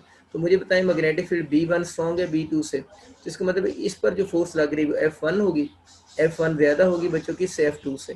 तो मैं थोड़ी देर पहले फिजिकली आपको क्या समझा रहा था, फिजिकली मैं आपको ये समझा रहा था कि इस साइड पर जो फोर्स लग रही है और इस साइड पर फोर्स एक दूसरे को क्या कर रही है, कैंसिल कर रही है। अगर इस साइड की फोर्स इस साइड की फोर्स को क्या करेगी, कैंसिल करेगी, तो नेट फोर्स इन दो साइड पर जीरो हो जाएगी ना। अब कुछ बच्चे सोच रहे होते हैं सर देखिए अभी आप लोगों ने हमें लेंथ के बारे में समझाया था कि इस क्लोज पाथ में भी तो लेंथ जीरो है ना। देखिए क्लोज पाथ में लेंथ जरूर जीरो है, वो बिल्कुल आप ठीक समझ रहे हैं। आप ये कह रहे हैं ILB होगा ना, तो आप ये कह रहे हैं कि हम इस फार्मूले में लेंथ को जीरो पुट करें। लेंथ को जरूर आप जीरो पुट कर लेते अगर उस पूरे पाथ के लिए बी कांस्टेंट होता ना। फार्मूला अप्लाई करने की लिमिटेशन भी तो होती है ना। कुछ कह रहे हैं ठीक है बी जैसा भी है लेंथ को जीरो पुट करो तो आंसर तो जीरो आ जाएगा। देखिए लेंथ को जीरो कब पुट करोगे, जब साथ वाला फैक्टर क्या होगा, कांस्टेंट होगा। तो क्या यहाँ पर बी कांस्टेंट है, बी यहाँ पर कांस्टेंट तो नहीं, बी तो यहाँ पर वेरिएबल है। इसका मतलब है ये वाला फार्मूला इस फॉर्म में इस क्वेश्चन के ऊपर अप्लाई नहीं हो सकेगा। अब आपको थोड़ा बहुत आइडिया हो रहा होगा कि फिजिक्स के फार्मूला की अप्लाई करने की लिमिटेशन और कंडीशन होती है। तो अब ये वाला फार्मूला अब लेंथ जीरो करके इसका आंसर नहीं लिख सकते, लेंथ जीरो तो फोर जीरो हो जाएगी। और ये फार्मूले में लेंथ जीरो कब कब लिखेंगे, जब वो जो लूप है वो यूनिफॉर्म मैग्नेटिक फील्ड में पड़ी, बी कांस्टेंट हो। बी अगर वेरिएबल हो तो फिर ये वाला फार्मूला इस शेप में लेंथ को जीरो पुट करना पुट नहीं हो सकता। एक बात कंफर्म आपको हो चुकी होगी। इसीलिए मैंने ये बात आपको फार्मूला की बजाय फिजिकली समझाई है कि आपको फिजिकली कंसेप्ट समझ आए। और पूरा पिछले सवाल में मैंने फिजिकली समझाया था, उसमें आपने देखा था कि हर साइड पर जो फोर्स लग रही थी, फोर्स जो थी वो इक्वल इन मैग्नीट्यूड थी, ILB थी क्योंकि यूनिफॉर्म मैग्नेटिक फील्ड था। लेकिन यहाँ पर फोर्स की मैग्नीट्यूड सेम नहीं है। जरा फोर्स की डायरेक्शन को जल्दी से निकालो, फोर्स की डायरेक्शन को कैसे निकालेंगे। चलिए फोर्स की डायरेक्शन मैं थोड़ी एक सेकंड तक करवाता हूँ। आपको ये समझ आ गया कि ये दोनों फोर्सेस आपस में अनइक्वल हैं। लेकिन ये जो साइड है ना, ये जो साइड है, देखिए जितना इस लेंथ में मैं ये नहीं कह रहा कि यहाँ पर मैग्नेटिक फील्ड और यहाँ पर मैग्नेटिक फील्ड सेम नहीं होगा। जो जो दूर जा रहे हैं मैग्नेटिक फील्ड कम होता जा रहा है, इधर भी जो जो दूर जाते जा रहे हैं इससे मैग्नेटिक फील्ड कम हो रहा है। लेकिन जितना यहाँ पर मैग्नेटिक फील्ड है, जरा जल्दी से सोचो, जितना यहाँ पर मैग्नेटिक फील्ड है उतना ही यहाँ पर मैग्नेटिक फील्ड है। छोटे छोटे लेंथ एलिमेंट माइंड में लेकर आओ, या छोटा सा लेंथ एलिमेंट, यहाँ पर जितना मैग्नेटिक फील्ड है उतना ही यहाँ पर मैग्नेटिक फील्ड है। इसका मतलब ये हुआ कि इसकी जितनी भी फोर्स होगी, इस पॉइंट की फोर्स, जरा इसकी डायरेक्शन निकालते हैं ना। मुझे बताओ इसमें करंट अपवर्ड फ्लो कर रहा है, अगर करंट अपवर्ड फ्लो कर रहा है तो मैग्नेटिक फील्ड लाइन किस डायरेक्शन बनेगी। थोड़ी सी बातें, असल में इसमें आप लोगों ने हाथों को घुमाना शुमाना ही है, सारा कुछ मैग्नेटिज्म है। ये मैग्नेटिक फील्ड लाइन की डायरेक्शन थी। यहाँ पर मैग्नेटिक फील्ड किधर हुआ, इनवर्ड। यहाँ पर मैग्नेटिक फील्ड किधर हुआ, आउटवर्ड।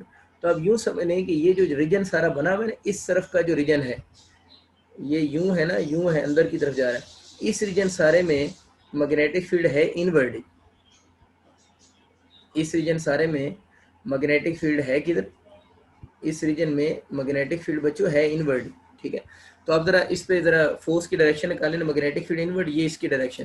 तो इस साइड पर जो फोर्स लग रही होगी उसकी डायरेक्शन अपवर्ड होगी। इसमें मैग्नेटिक फील्ड इनवर्ड, ये डायरेक्शन होगी।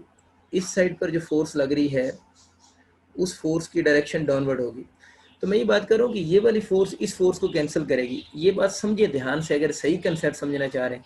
ये इसको क्यों कैंसिल कर रही, देखो अब इस लेंथ एलिमेंट पे जितना जितना इस पॉइंट का यहाँ से डिस्टेंस है उतना इसका भी तो डिस्टेंस है ना। ये छोटे छोटे लेंथ एलिमेंट माइंड में लेकर आओ, ये छोटू सा लेंथ एलिमेंट, इस छोटू से लेंथ एलिमेंट, इन दोनों पर जो फोर्स यूँ लग रही होगी ये आपस में एक दूसरे को कैंसिल करेंगे। ये नेक्स्ट वाला लेंथ एलिमेंट नेक्स्ट वाली लेंथ एलिमेंट की फोर्स को कैंसिल करेगा, ये इसको कैंसिल करेगा। तो ओवरऑल ये बात हुई कि इस साइड पर जो रिजल्टेंट फोर्स अपवर्ड लग रही है और इस साइड पर जो रिजल्टेंट फोर्स अपवर्ड लग रही है, ये एक दूसरे के इफेक्ट को कैंसिल कर सकते हैं। क्यों कर सकते हैं, क्योंकि इसमें मैग्नेटिक फील्ड में जितना डिक्रीज आ रहा है इसमें भी उधर जाते हुए उतना ही डिक्रीज आ रहा है। फोर्स की डायरेक्शन अपोजिट है, तो नेट फोर्स इसकी वजह से कैंसिल हो जाएंगी। तो इस वायर पर जो नेट फोर्स लगेगी वो इन दो साइड की वजह से लगेगी। अब ये F1 ग्रेटर है किससे, F2 से। अब देखना ये है कि नेट फोर्स कितनी होगी, नेट फोर्स किधर होगी और कितनी होगी, किधर होगी, तो डायरेक्शन है कितनी होगी कि F1 माइनस F2 होगी, ये F1 प्लस F2 होगी। ये भी तो हो सकता है कि इन दोनों साइड पर लगने वाली फोर्स की डायरेक्शन सेम हो। सेम होगी डायरेक्शन तो ऐड करने पड़ेंगे, अगर अपोजिट होगी तो माइनस करने पड़ेंगे। तो जरा निकालें, इधर मैग्नेटिक फील्ड तो इनवर्ड, ये इनवर्ड फिंगर इनवर्ड जाएंगी, मैग्नेटिक फील्ड इनवर्ड। क्यों इनवर्ड है? इधर से देखा था, ये करंट है, यू कर्ल किया था, ये साइड पूरी में मैग्नेटिक फील्ड इनवर्ड है, इधर सारी साइड में आउटवर्ड होगा। इनवर्ड मैग्नेटिक फील्ड, यूं घुमाया आप लोगों ने इनवर्ड, वो पता चल गया। इस साइड पर फोर्स की डायरेक्शन निकालनी, मैग्नेटिक फील्ड इनवर्ड, थंब को करंट की डायरेक्शन, जिधर पाम आएगी उधर फोर्स की डायरेक्शन। अब पाम आपको किस्मत की हाल नहीं बताएगी, अब आपको पाम फोर्स की डायरेक्शन बताएगी, ये F1 फोर्स की डायरेक्शन होगी। अच्छा ठीक हो गया। इस साइड पर फोर्स की डायरेक्शन किधर होगी? इस साइड पर मैग्नेटिक फील्ड इनवर्ड, फिंगर सारे इनवर्ड, ठीक है। थंब करंट की डायरेक्शन में, ये करंट थंब करंट की डायरेक्शन में, पाम फोर्स उधर जा रही है, पाम किस्मत आपकी इस तरफ जा रही है। ये आपके पास F2 की डायरेक्शन। ये तो मैं कंफर्म हो गया कि F1 और F2 की डायरेक्शन सेम नहीं है, F1 और F2 की डायरेक्शन अपोजिट है। इसका मतलब ये हुआ कि जो नेट फोर्स लगेगी, नेट फोर्स क्या होगी? लार्ज में से स्मॉल को माइनस करेंगे, F1 माइनस क्या होगी? F2 होगी। तो उस वायर पर नेट फोर्स जो लगेगी वो F1 माइनस F2 होगी। आपके पास ये लिखा होगा ऑप्शन में, और नीचे साथ में दूसरा ऑप्शन लिखा होगा, टुवर्ड्स क्या होगी? वायर होगी। Net force F1 minus F2 होगी, और किधर होगी? टुवर्ड्स वायर होगी। समझ आ गई बात की ना? ये इसका प्योर कंसेप्ट है कि फोर्स उस पर F1 माइनस F2 होगी, या टुवर्ड्स किधर होगी? वायर होगी। लेजेंड कंसेप्ट भी समझा देता हूँ जो KPK में चल रहा है। KP में क्या कहते हैं, बेटा आपको इस सारे चीज़ को सोचने की ज़रूरत ही नहीं है, आप सिर्फ इधर से सोचें। इस वायर में करंट अपवर्ड है, इस वायर में भी करंट किधर फ्लो कर रहा है? अपवर्ड करंट फ्लो कर रहा है। जब दो वायर में करंट सेम डायरेक्शन में हो तो क्या होती है? अट्रैक्शन होती है। तो ये इसको अपनी तरफ अट्रैक्ट कर लेगी, यानी ये इसको अपनी तरफ अट्रैक्ट कर लेगी। वो ये कहते हैं कि इन दोनों वायर में करंट सेम डायरेक्शन में है, और हम अभी पढ़ेंगे कि करंट सेम डायरेक्शन में हो तो अट्रैक्शन होती है। तो इसी वजह से इस वायर पर जो फोर्स लगेगी टुवर्ड्स राइट साइड लगेगी। तो मैं उनसे ये पूछता हूँ कि ये इसको अट्रैक्ट कर रही है, तो ये इसको क्यों नहीं अट्रैक्ट अपनी तरफ कर लेती? इसमें भी तो करंट है ना, इसको भी तो अट्रैक्ट कर लेना चाहिए था। समझ आएगी बात? तो ये एक फेक सा कंसेप्ट है, लोग इस तरह बात को समझाते ज़रूर हैं। मैंने इसलिए बात कर दी कि कुछ लोग कहेंगे सर ने तो इतना लंबा चौड़ा रोला डाला है, तो सीधी सीधी वायर में करंट सेम डायरेक्शन में फ्लो कर रहा है, तो क्यों नहीं कहते कि फोर्स इस तरफ लगेगी? तो अगर अट्रैक्शन ही हो रही है तो फोर्स इधर क्यों नहीं लग रही? ये इसको अपनी तरफ क्यों नहीं अट्रैक्ट कर लेती? कंसेप्ट आपको समझ आ गया? बात एग्जैक्ट कंसेप्ट आप समझें, एग्जैक्ट कंसेप्ट इसका यही है। जो वो लुगड़ सा कंसेप्ट है वो यही है कि ये अट्रैक्शन हो रही है तो इधर चली जाएगी, आपकी जैसे मर्जी आप समझ लें। उम्मीद है आपको इस बात का सही आइडिया हो चुका होगा कि किस साइड पर किधर फोर्स लग रही है, और नॉन यूनिफॉर्म मैग्नेटिक फील्ड का भी कंसेप्ट आपको समझ आ चुका होगा कि नॉन यूनिफॉर्म मैग्नेटिक फील्ड में किसी भी क्लोज लूप पर लगने वाली नेट फोर्स जो होगी that is not equal to zero होगी। यानी नेट फोर्स जो बनेगी उस केस में वो बच्चों आपकी ज़ीरो की इक्वल नहीं होगी। तो उम्मीद है आपको ये चीज़ों का आइडिया हो चुका होगा। बस इन्हीं चीज़ों पे आप लोगों ने वर्किंग करनी है। प्लस आपके ज़्यादातर जो क्वेश्चन आते हैं वो मैंने आपको बताया था ज़्यादा बेसिक और फंडामेंटल से क्वेश्चन होते हैं। मतलब आपका क्वेश्चन है ना ILB का जो फार्मूला है, तो ज़्यादातर क्वेश्चन उसी IL और B की फॉर्म में ही आ रहे होते हैं। तो उनको तो आप बहुत ईजिली अटैम्प्ट कर लेंगे। ILB की फॉर्म में कैसे आ रहे होते हैं? F is equal to ILB है ना, ILB साइन थीटा। तो इनमें इनकी वैल्यूज गिवन होती हैं, जो मैंने शुरू में बात की थी। F की वैल्यू गिवन होगी, या बाकी कुछ पैरामीटर्स गिवन होंगे, और एक आधा पैरामीटर आपका अननोन होगा। तो उस अननोन को यूज़ करके आप उस पर लगने वाली जो फोर्स है वो कैलकुलेट कर सकते हैं।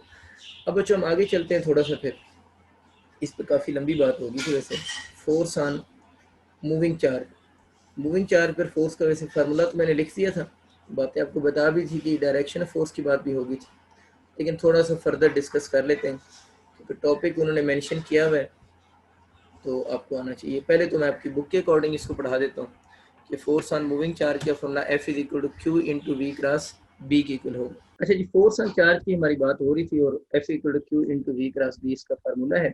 इसका थोड़ा सा अपनी बुक के अकॉर्डिंग एनालिसिस करते हैं, फिर हम बच्चों हम आगे चले जाएंगे।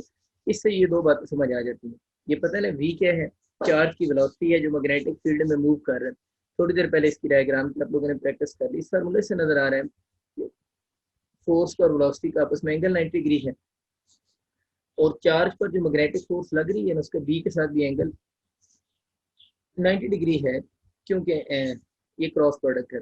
और हम कह सकते हैं जो फोर्स है, फोर्स इज परपेंडिकुलर होगी टू द प्लेन ऑफ, ये वही पुराने फलसफे के concept, to the plane of V and B.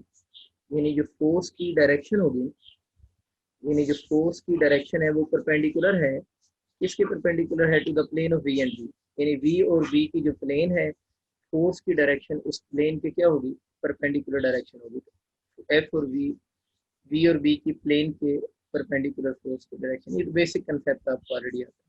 और वही पुरानी बातें, अगर आपको इफ करके ये कंडीशन दे देता है तो आपसे पूछता है एफ डॉट वी बताएं, तो हमें पता है ना डॉट प्रोडक्ट 90 के एंगल है ना इन दोनों में, 90 के एंगल के ऊपर डॉट प्रोडक्ट जीरो होता है। या आपसे एफ डॉट वी पूछ लेता है तो 90 के एंगल के ऊपर एफ डॉट वी भी होगा, वो भी जीरो की इक्वल होगा, एफ डॉट वी भी जीरो होगा और एफ डॉट वी भी इस केस में जीरो की इक्वल होगा। अगर हम इस फार्मूले की मैग्नीट्यूड लिख लें तो मैग्नीट्यूड इसकी बनती है क्यू वी बी क्या होगा, साइन थीटा होगा। फिर theta is the angle between velocity of charge and क्या चीज होगा, मैग्नेटिक फील्ड इंटेंसिटी। इसके क्वेश्चन जो भी आएंगे आप लोग इजीली अटेम्प्ट कर सकते हैं। क्यू चार्ज है और V velocity and so on. इसमें आपके पास अगर क्वेश्चन आ जाते हैं तो आपसे पूछेगा मैक्सिमम फोर्स कब होगी, मैं इसको डायरेक्ट लिख सकता हूँ। आपको पता है जब वी और बी आपस में क्या होंगे, परपेंडिकुलर होंगे, फोर्स मैक्सिमम होगी। और मैक्सिमम फोर्स का फंडा क्या बनता है, F is equal to Q V B होगा। ठीक है, फिर हम जीरो फोर्स की बात कर रहे थे कि चार्ज पार्टिकल पर लगने वाली जीरो फोर्स कब होगी, वो कब होगी जब वी और बी जो होंगे ना वो आपस में या तो पैरेलल हो जाए, वी और बी आपस में पैरेलल हो जाए, पैरेलल का मतलब है थीटा 0 डिग्री हो जाए, या वी और बी आपस में क्या हो जाए, एंटी पैरेलल हो जाए। एंटी पैरेलल का मतलब थीटा कितना हो जाए, 180 डिग्री हो जाए। थीटा 0 डिग्री हो या थीटा 180 डिग्री हो, उस केस में पता है साइन का आंसर साइन 0 पे या साइन 180 पे 0 आता है। उस केस में चार्ज पार्टिकल पर लगने वाली फोर्स 0 होगी। फिर आपको पता है हमारा रूल क्या होता है कि इस फार्मूले को वापस हम उधर पुट करते हैं और हमारे पास एक क्वेश्चन बन जाता है F equal to F max into sine theta. इसके क्वेश्चन आप लोगों ने उसी तरह करने हैं सेम एज कंडक्टर। ठीक है, जिस तरह के आप लोगों ने कंडक्टर के मैंने आपको सवाल करवाए हैं वही कंडक्टर वाले सेम क्वेश्चन आप लोगों ने इस मेथड से भी कर सकते हैं, जिसपे बात नहीं करते क्योंकि वही पुरानी बातें घिसी पिटी बातें हैं जो हम रोजाना करते हैं। ठीक है, थोड़ा बेसिक से एक दो बातें और करके फर्दर बात कर लेते हैं। मैं एक छोटी सी चीज आपको करवाता हूँ। मतलब सपोज करें आपके एमसीक्यू आ गया मैग्नेटिक फोर्स जीरो कब कब हो सकती है। देखिए एक तो मैग्नेटिक फोर्स जीरो होगी जब एंगल 0 डिग्री होगा। एक मैग्नेटिक फोर्स कब जीरो होगी, जब एंगल 180 डिग्री होगा। एक फोर्स कब जीरो होगी, जब बॉडी न्यूट्रल होगा, यानी अगर चार्ज जिस बॉडी की बात कर रहे हैं वो बॉडी न्यूट्रल होगी।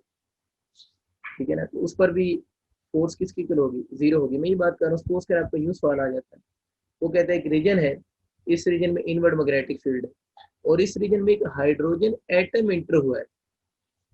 क्या इंटर हुआ है, हाइड्रोजन एटम। एटम जब भी वर्ड यूज होगा न्यूट्रल होता है। हाइड्रोजन एटम इंटर हुआ है at an angle of 90 degree.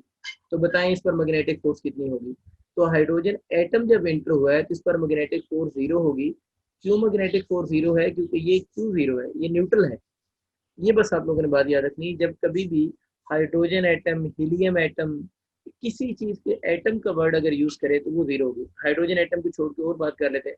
Neutron enter हुआ है, कौन इंटर हुआ है, न्यूट्रॉन इंटर हुआ है at an angle of 90 degree.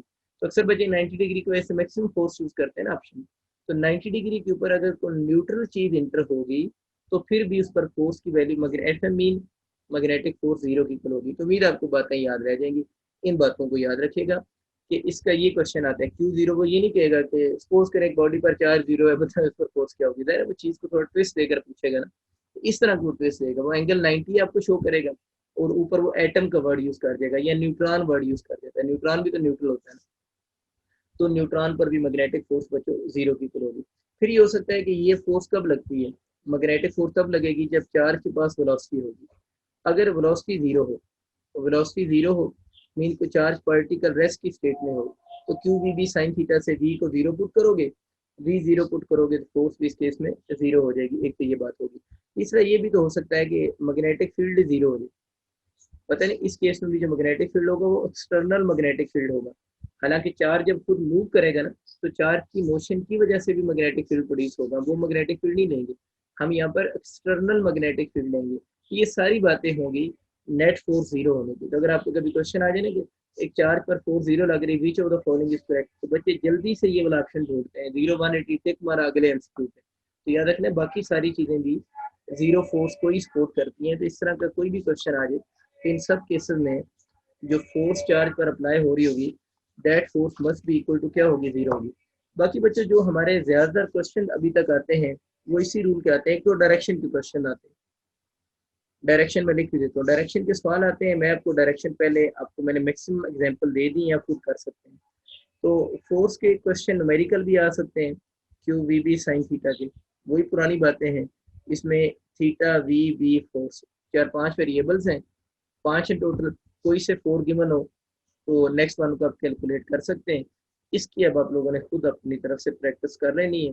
Force की डायरेक्शन की बातें भी मैंने आप लोगों के साथ शेयर कर दी हैं, वो भी आप लोगों ने खुद करनी है। मैं आपको कुछ क्वेश्चन करवाता हूँ, ठीक है, थोड़े अच्छे वाले क्वेश्चन करवाता हूँ ताकि आपका कंसेप्ट ज़्यादा स्ट्रॉन्ग हो जिस फार्मूले के अकॉर्डिंग। तो आपको आइडिया हो गया, जितना बुक में था वो मैंने आप लोगों को पढ़ा दिया है, इसमें बुक में इसके अलावा कोई और चीज़ नहीं लिखी, ठीक है।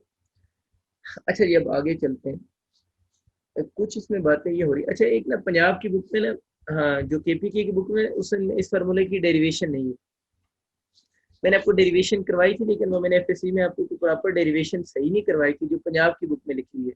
तो जो एमडी कैट के स्टूडेंट्स हैं जब वो अपनी बुक में देखेंगे तो ये वाला फार्मूला काफी कम्प्लेक्स प्रूव हुआ है ना, उस कम्प्लेक्सिटी में आपने परेशान नहीं होना है। इस फार्मूले में जो वी लिखा हुआ है असल में वो basically drift velocity of charges है, ये करंट का फ्लो होता है ना, इस वेलोसिटी को हम ड्रिफ्ट वेलोसिटी भी कहते हैं।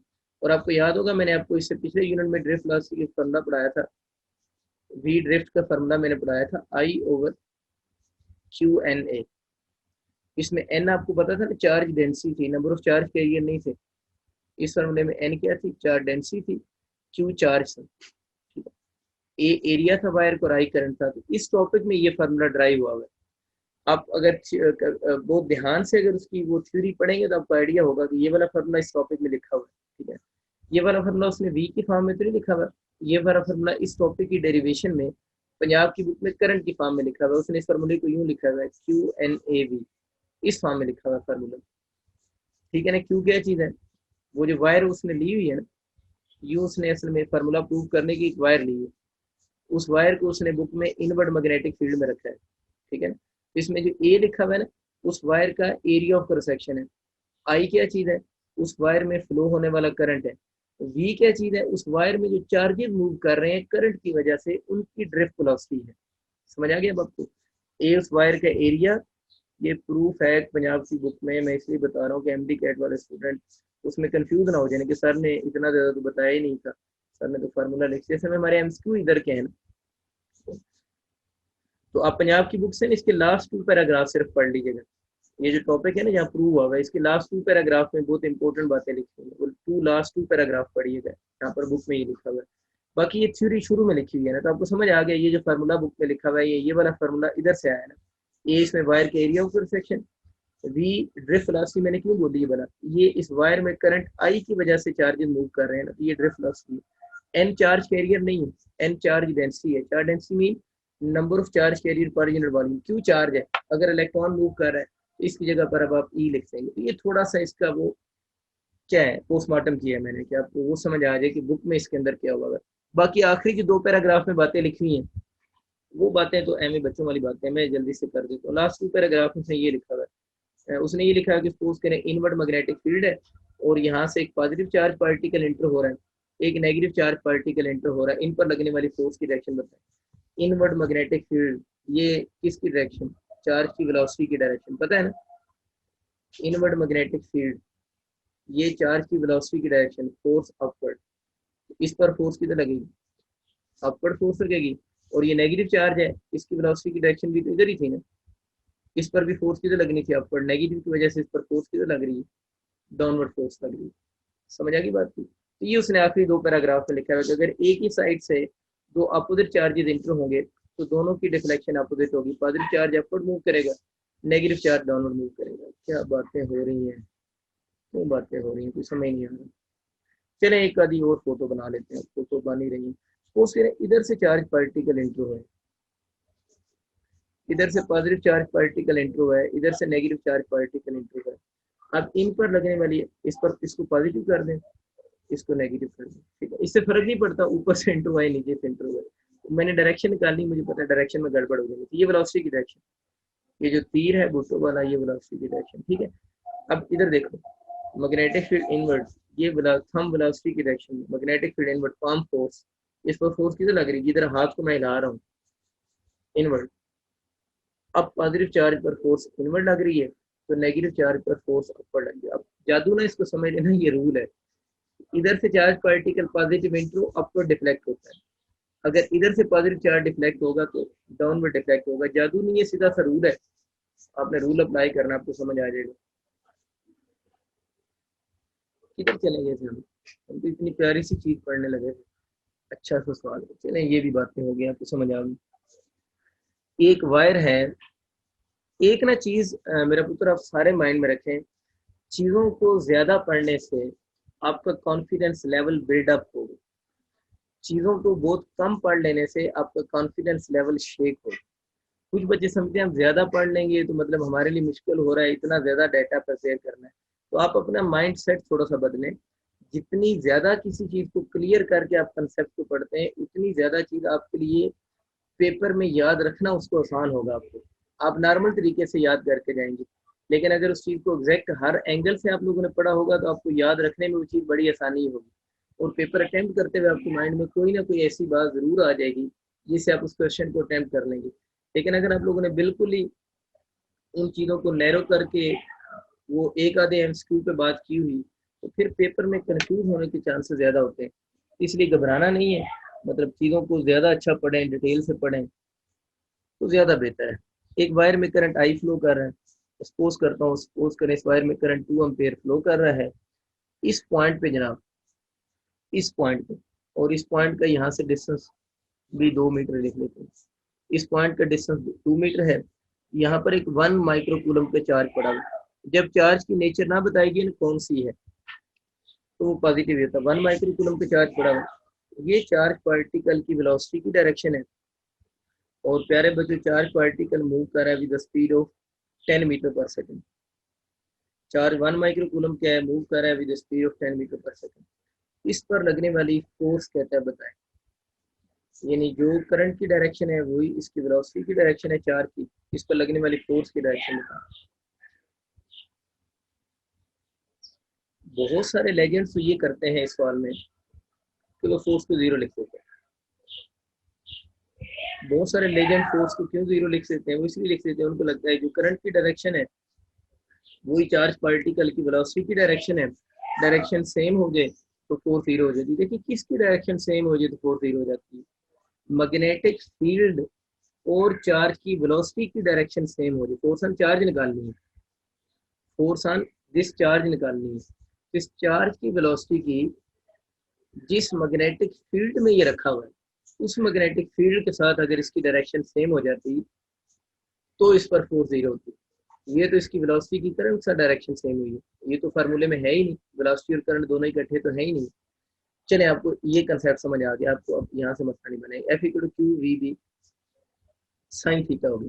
पहली बात ये देखिए थीटा एंगल है किसके दरमियान में, वी और बी के दरमियान में। अगर थीटा एंगल वी और बी के दरमियान में, मैं असल में ये सवाल छोटा सा है, मैं इसमें दो तीन चीजें इकट्ठी करवाना चाह रहा हूँ, तो अलग अलग सवाल बनाता नहीं, मैं एक ही ऐसा सवाल ज्यादातर कोशिश यही कर रहा हूँ कि ऐसे क्वेश्चन चूज करूँ जिस एक ही क्वेश्चन में 4-5 कंसेप्ट डिस्कस हो जाए, तो आपको लगे आपने एक ही किया है, उस बहाने आप 4-5 चीजें और सीख रहे हैं। तो इसलिए कुछ क्वेश्चन आपको थोड़े लंबे नजर आते हैं, उसमें एक चीज नहीं होती, इसमें 4-5 चीजें चल रही होती, इसमें परेशानी वाली कोई बात नहीं। बी और बी में एंगल बताना है, एंगल बी और बी में तो पता है हमें, ये करंट आपको यूं फिंगर्स कर्ल की ऐसे ऐसे कर्ल होती है, ये कंडक्टर यूं कर्ल की, ये किधर जा रही है फिंगर इनवर्ड, इसका मतलब ये हुआ कि इस जगह पर मैग्नेटिक फील्ड की डायरेक्शन तो इनवर्ड है, इस करंट कैरिंग कंडक्टर का मैग्नेटिक फील्ड की डायरेक्शन इनवर्ड है। जब ये इनवर्ड है, ये ऊपर है, आपको समझ आ गया एंगल 90 है, साइन 90 पे 1, समझ आ गया प्यारे बच्चों, थीटा 90 डिग्री है, साइन 91 क्यू वी बी हो गया। आपका जो ज्यादातर आने के क्वेश्चन चांस है वो ये होगा कि इस पॉइंट पे आपको मैग्नेटिक फील्ड की वैल्यू वो दे देगा, वेलोसिटी इसने दी है, चार्ज इसने दिया था, आपको बी की वैल्यू भी बता देगा कि इस पॉइंट पे मैग्नेटिक फील्ड ये है। आपने सिर्फ क्या गेस करनी होगी, उस मैग्नेटिक फील्ड की डायरेक्शन गेस करके आप वैल्यूज पुट करेंगे, आंसर आ जाएगा। लेकिन मैंने क्वेश्चन में आपने देखा होगा मैग्नेटिक फील्ड आपको दिए ही नहीं है, तो मैग्नेटिक फील्ड नहीं मैंने इसलिए नहीं दिया कि मैं थोड़ी सी आपको प्रैक्टिस करवाना चाह रहा हूँ। इस पॉइंट पे मैग्नेटिक फील्ड होगा कितना, किसका मैग्नेटिक फील्ड है, इसका इसका इस पॉइंट पे मैग्नेटिक फील्ड को हम बता सकते हैं। तो इसका फॉर्मूला क्या बनेगा, mu naught by 2 pi into I by R हो जाएगा। म्यू नॉट मैंने आपको बताया है, आई आपको पता है, आई कितना है 2 एम्पेयर, डिस्टेंस कितना है 2 मीटर, ये भी बच्चे आप खुद निकाल लीजिएगा। मेरा ख्याल है कि 2 × 10⁻⁷ टेस्ला बनेगा। चेक कर लेना, आसान से सीधा सीधा कैंसिल होता है। बस ठीक है, इसमें वैल्यूज पुट कर लोगे ना, क्यू वी बी की वैल्यूज आप लोग खुद पुट करेंगे और इसका आंसर आपके पास आ जाएगा 2 × 10⁻12 न्यूटन। तो दो बच्चे आप लोगों ने बातें सीख ली, एक आपको एंगल का कंसेप्ट फर्दर क्लियर हुआ और दूसरा आपको ये समझ आ गया कि अगर उस पॉइंट पे जहाँ पर चार्ज पड़ा हुआ इन दोनों की डायरेक्शन को सेम करके नहीं लिखना, एंगल का एग्जैक्ट कंसेप्ट यूज करना। और थर्ड बात आपने ये सीखी कि अगर आपको मैग्नेटिक फील्ड सपोज करें उस पॉइंट पे नहीं भी गिवन और साथ में एक वायर बनी हुई है, तो हम एम्पेयर ला का छोटा सा पीस यूज करके उस करंट कैरिंग कंडक्टर की वजह से उस पॉइंट पे जो मैग्नेटिक फील्ड प्रोड्यूस हो रहा है उस मैग्नेटिक फील्ड को भी कैलकुलेट कर सकते हैं। चलिए कुछ और आपको सवाल करवाते हैं अच्छे से। इसी के क्वेश्चन इसके ये है कि मैग्नेटिक फील्ड आपको गिवन है 2I + 3J + K हो जाएगा। तो जो आप में से रिपीटर हैं वो आप ये गिला ना कीजिएगा सर, लास्ट टाइम आप लोगों ने इस तरह के क्वेश्चन नहीं करवाए थे। लास्ट टाइम इसलिए क्वेश्चन नहीं करवा सका था कि वो टाइम ड्यूरेशन बड़ा कम होता है, इस साल टाइम ड्यूरेशन ज्यादा है, इस वजह से करवा रहा हूँ। तो ये ना हो कि बाद में आप कहेंगे लास्ट टाइम हमारे साथ ये होती है। तो B2I + 3J + K है और V जो था वो 3I - 4J है। ये B और V के मैंने और चार्ज है वो 1 माइक्रोकूलम। इसको आप लिख सकते हैं पावर -7 कूलम। माइक्रोकूलम छोड़ो 1 कूलम लेते हैं, प्यारा सा चार्ज होता है 1 कूलम। क्वेश्चन उसका ये है कि इस चार्ज पर लगने वाली मैग्नेटिक फोर्स, उसने ऊपर एरो का साइन लगा दिया, magnetic force.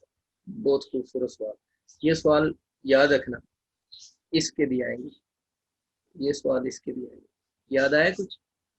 R cross F याद है ना, मैंने एक सवाल करवाया था, मैंने कहा था टॉर्क कैलकुलेट करो, R को मैंने वेक्टर फॉर्म में दिया था और F को मैंने वेक्टर फॉर्म में दिया था और मैंने बोला था टॉर्क कैलकुलेट करो। आपको याद आ गया होगा कि अगर R भी वेक्टर फॉर्म में गिवन हो, वेक्टर फॉर्म मीन I और J की फॉर्म में हो और ये F भी वेक्टर फॉर्म में हो, तो फिर हम इस क्रॉस प्रोडक्ट को कैसे सॉल्व करेंगे। तो जो कंसेप्ट मैंने आपको टॉर्क के लिए पढ़ाया था वो प्यारे बच्चों बिल्कुल यहाँ पर अप्लाई होगा, बस थोड़ा सा चेंज होगा। Q × V क्रॉस B होता है, उसमें तो क्या था, R क्रॉस F का जो भी आंसर आएगा वो टॉर्क के बराबर हो जाएगा। यहाँ पर क्या होगा, V क्रॉस B का जो आंसर आएगा उसको Q से क्या करेंगे, मल्टीप्लाई करेंगे, तो वो किसकी इक्वल हो जाएगा, फोर्स की। मैंने तो कहानी भी की है मैंने चार्ज 1 कूलम इसीलिए लिख लिया था कि 1 को मल्टीप्लाई करेंगे तो जो V क्रॉस B का आंसर होगा वही फोर्स बनेगी, 1 से मल्टीप्लाई करेंगे ना करें एक ही बात होती है ना। लेकिन जरूरी नहीं है पेपर में चार्ज 1 कूलम में कुछ भी हो, इसको उससे मल्टीप्लाई करो तो आंसर आ जाएगा। तो ये जो बात अभी बता रहा हूँ, जिन बच्चों को R क्रॉस F सॉल्व करना नहीं आता वो उस सवाल में खुद से इसकी जगह R लिख लें, इसकी जगह F लिख लें, मैं यूं कर लेना, अपने माइंड में लिख लें, माइंड है ना आपके पास उसमें लिख लें, इसको R लिख लें, इसको आप अपने दिमाग में F लिख लें। तो अब आप R क्रॉस F जब निकालोगे, क्योंकि मैंने क्या निकालना है V क्रॉस B, तो V क्रॉस B असल में क्या बनेगा, आपको जो दिमाग में लिखा हुआ R क्रॉस F उसका आंसर टॉर्क के बराबर भी हो जाएगा। तो आपकी थोड़ी सी यहाँ से टॉर्क की प्रैक्टिस भी हो जाएगी, आपको बात समझ आ गई होगी। ठीक है, देखिए प्यारे बच्चों, V क्रॉस B कैलकुलेट करने के बहुत सारे मेथड है, मुझे लगता है ये डिटर्मिनेंट वाला सबसे आसान है। इसके ऊपर खूबसूरत सा IJK लिखें, फिर मार्कर चेंज करें, ठीक है ना। पेपर में ये हेडिंग दे दें कि खूबसूरत मेथड ना करते रहना, 45 सेकंड्स के अंदर MCQ हल करना। अब पहले वेक्टर जिधर लिखा हुआ है ना, पहले उसके कोफिशिएंट्स लिखने हैं, ये ख्याल रखना है मस्ट। ये नहीं लिखना कि बी ऊपर सर ने दिया है तो मैं बी पहले लिख दूं, जो इधर ऑर्डर है उसको पहले लिखना है और उसके पहले कोफिशिएंट उसके लिखने हैं, जो बाद में क्रॉस के उसके बाद में कोफिशिएंट लिखने हैं। यहाँ पर R के पहले कोफिशिएंट आएंगे टॉर्क में और F के बाद में आएंगे, ये बात याद रखें।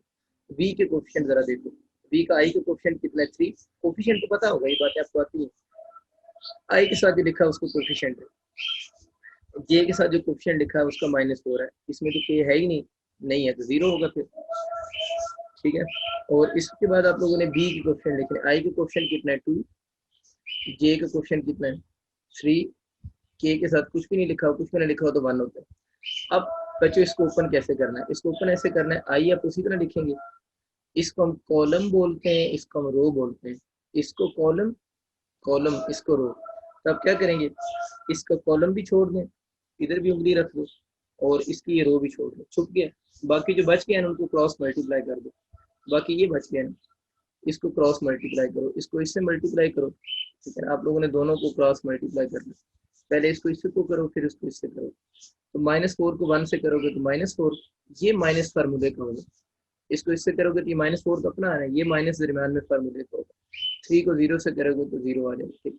फिर जे के साथ आप लोगों ने माइनस लगाना है, जे के साथ बस फार्मूले का माइनस है, ठीक है। वैसे मैं प्लस से भी करवा सकता हूँ, लेकिन वो बात आपको दोबारा लंबी हो जाएगी समझना। आप बस यही याद रखो जे के साथ माइनस आएगा।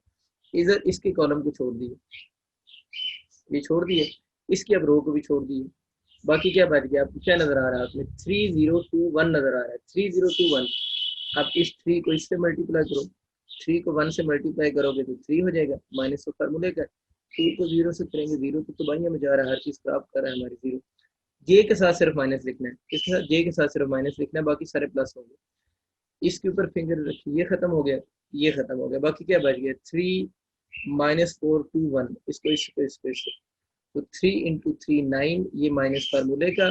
और -4 को 2 से करेंगे तो -8, उसका अपना भी माइनस आ रहा है।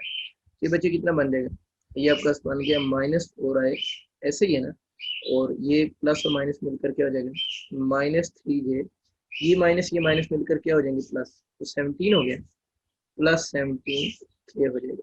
ये क्या आ गया, ये v क्रॉस b आ गया। अगर आपसे टॉर्क पूछता ना, आप लोगों ने इसको r माना होता है, इसको f माना होता, तो टॉर्क का आंसर यही होता, -4i -3j +17 के वेक्टर फॉर्म में होता ना। अच्छा खैर, हम वापस अपने सवाल की तरफ आते हैं। हमारा क्वेश्चन था F magnetic equal to q into V cross B. तो v क्रॉस b तो बच्चों आपके पास आ चुका है, q कितना 1 इंटू वी क्रॉस बी लिखें, -4i -3j +17 के। अब डिपेंड करता है इसकी वैल्यू कितनी है, 1 है तो 1 को मल्टीप्लाई करेंगे तो कोई फर्क नहीं पड़ेगा। तो इस केस में इस पर लगने वाली जो मैग्नेटिक फोर्स होगी वो -4i होगी, -3j होगी, और प्लस कितनी बन जाएगी, 17k हो जाएगी, और इसकी यूनिट क्या आ जाएगी, न्यूटन आ जाएगी। क्लियर होगी बात आप सारों को। बस ये चीज़ आप लोगों ने याद रखनी इस केस में।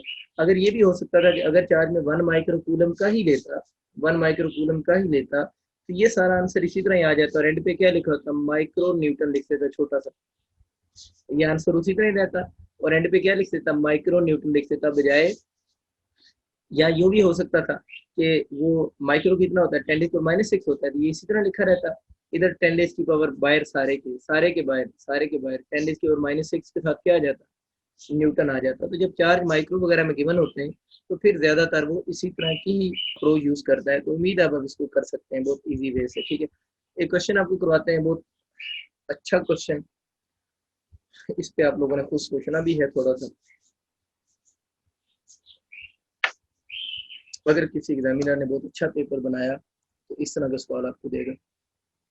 इसमें वो कह रहे हैं a moving charge is projected, a moving charge is projected in B लिख करो ना, मैग्नेटिक फील्ड में बी लिख देता हूँ, ठीक है।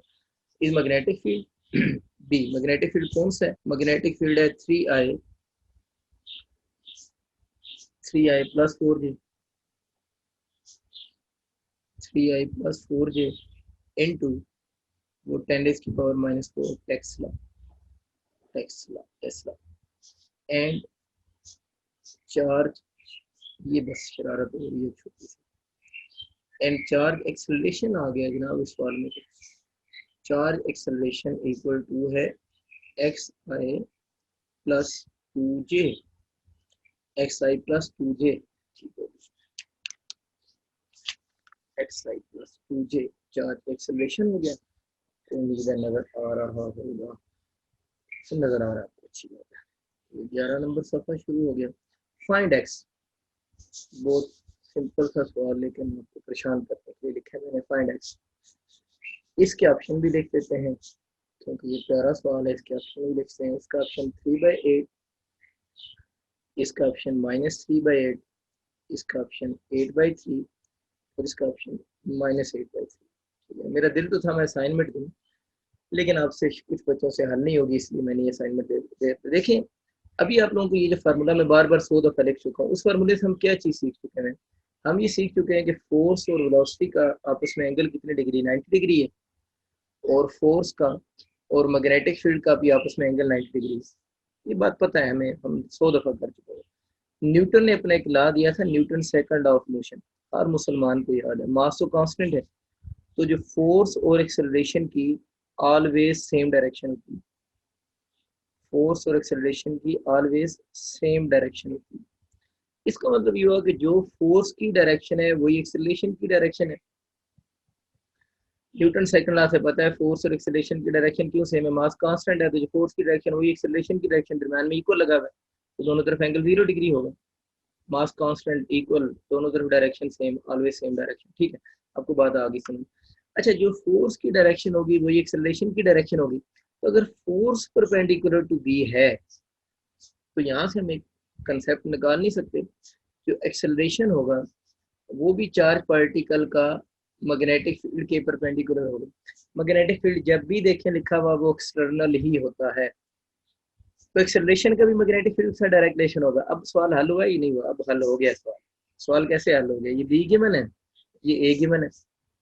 ये चार्ज पार्टिकल इस मैग्नेटिक फील्ड में, ये चार्ज पार्टिकल जो है जिसका ये एक्सेलरेशन इस मैग्नेटिक फील्ड में मूव कर रहा है, और हमें पता है कि एक्सेलरेशन और मैग्नेटिक फील्ड आपस में परपेंडिकुलर है। अगर एक्सेलरेशन और मैग्नेटिक फील्ड आपस में परपेंडिकुलर है तो इस केस में your A dot B must be equal to क्या होगा, 0 होगा। खत्म।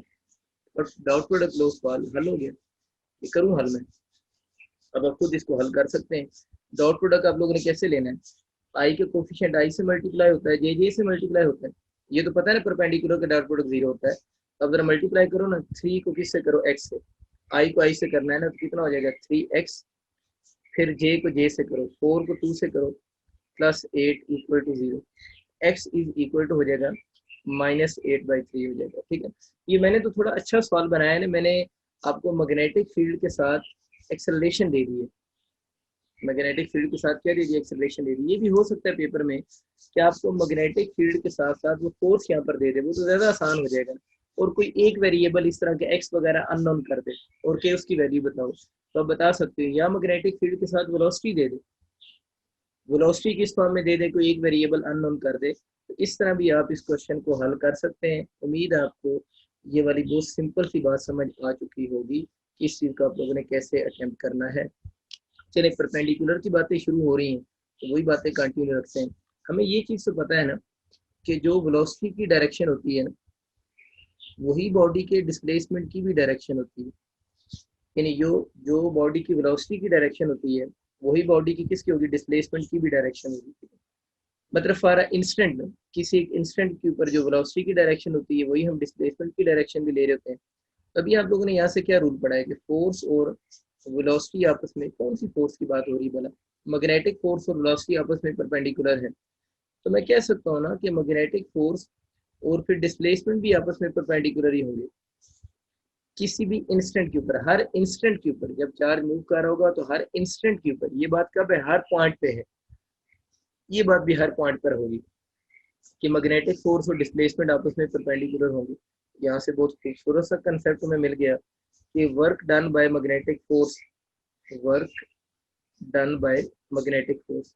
देखिए, ये बातें अपने माइंड में लाएं कि work done by magnetic force की कब बात हो रही है, कि चार्ज मूव कर रहा है मैग्नेटिक फील्ड में एक चार्ज मूव कर रहा है मैग्नेटिक फील्ड में, उसका वर्क डन कैलकुलेट, उस चार्ज मूव कर रहा है मैग्नेटिक फील्ड में, तो आपसे पूछ रहा है मैग्नेटिक फोर्स का वर्क डन कैलकुलेट करें। लंबा चौड़ा सवाल होगा पेपर में, आप बस उसका कंसेप्ट याद रख लें कि जब भी आपके पास कोई चार्ज मूव कर रहा हो मैग्नेटिक फील्ड में, हमसे work done by magnetic force पूछे, तो मैग्नेटिक फोर्स का डिस्प्लेसमेंट साथ एंगल 90 डिग्री है। ऐसी फोर्स जिसका डिस्प्लेसमेंट साथ एंगल 90 डिग्री हो, उस फोर्स को हम बोलते हैं नॉर्मल फोर्स। नॉर्मल फोर्स, तो नॉर्मल फोर्स ऐसी फोर्स होती है जो फोर्स और डिस्प्लेसमेंट का जिसके दरम्यान में एंगल 90 डिग्री है। तो एफ डी कॉज 90, कॉज 90 भी 0, इस केस के अंदर वर्क डन किसकी इक्वल होगा, 0 होगा। ये वो कह रहे हैं कि work done by magnetic force की हम बात करेंगे, तो इस केस में work done by magnetic force किसकी इक्वल होगा, 0 की इक्वल होगा। आसान सी बात।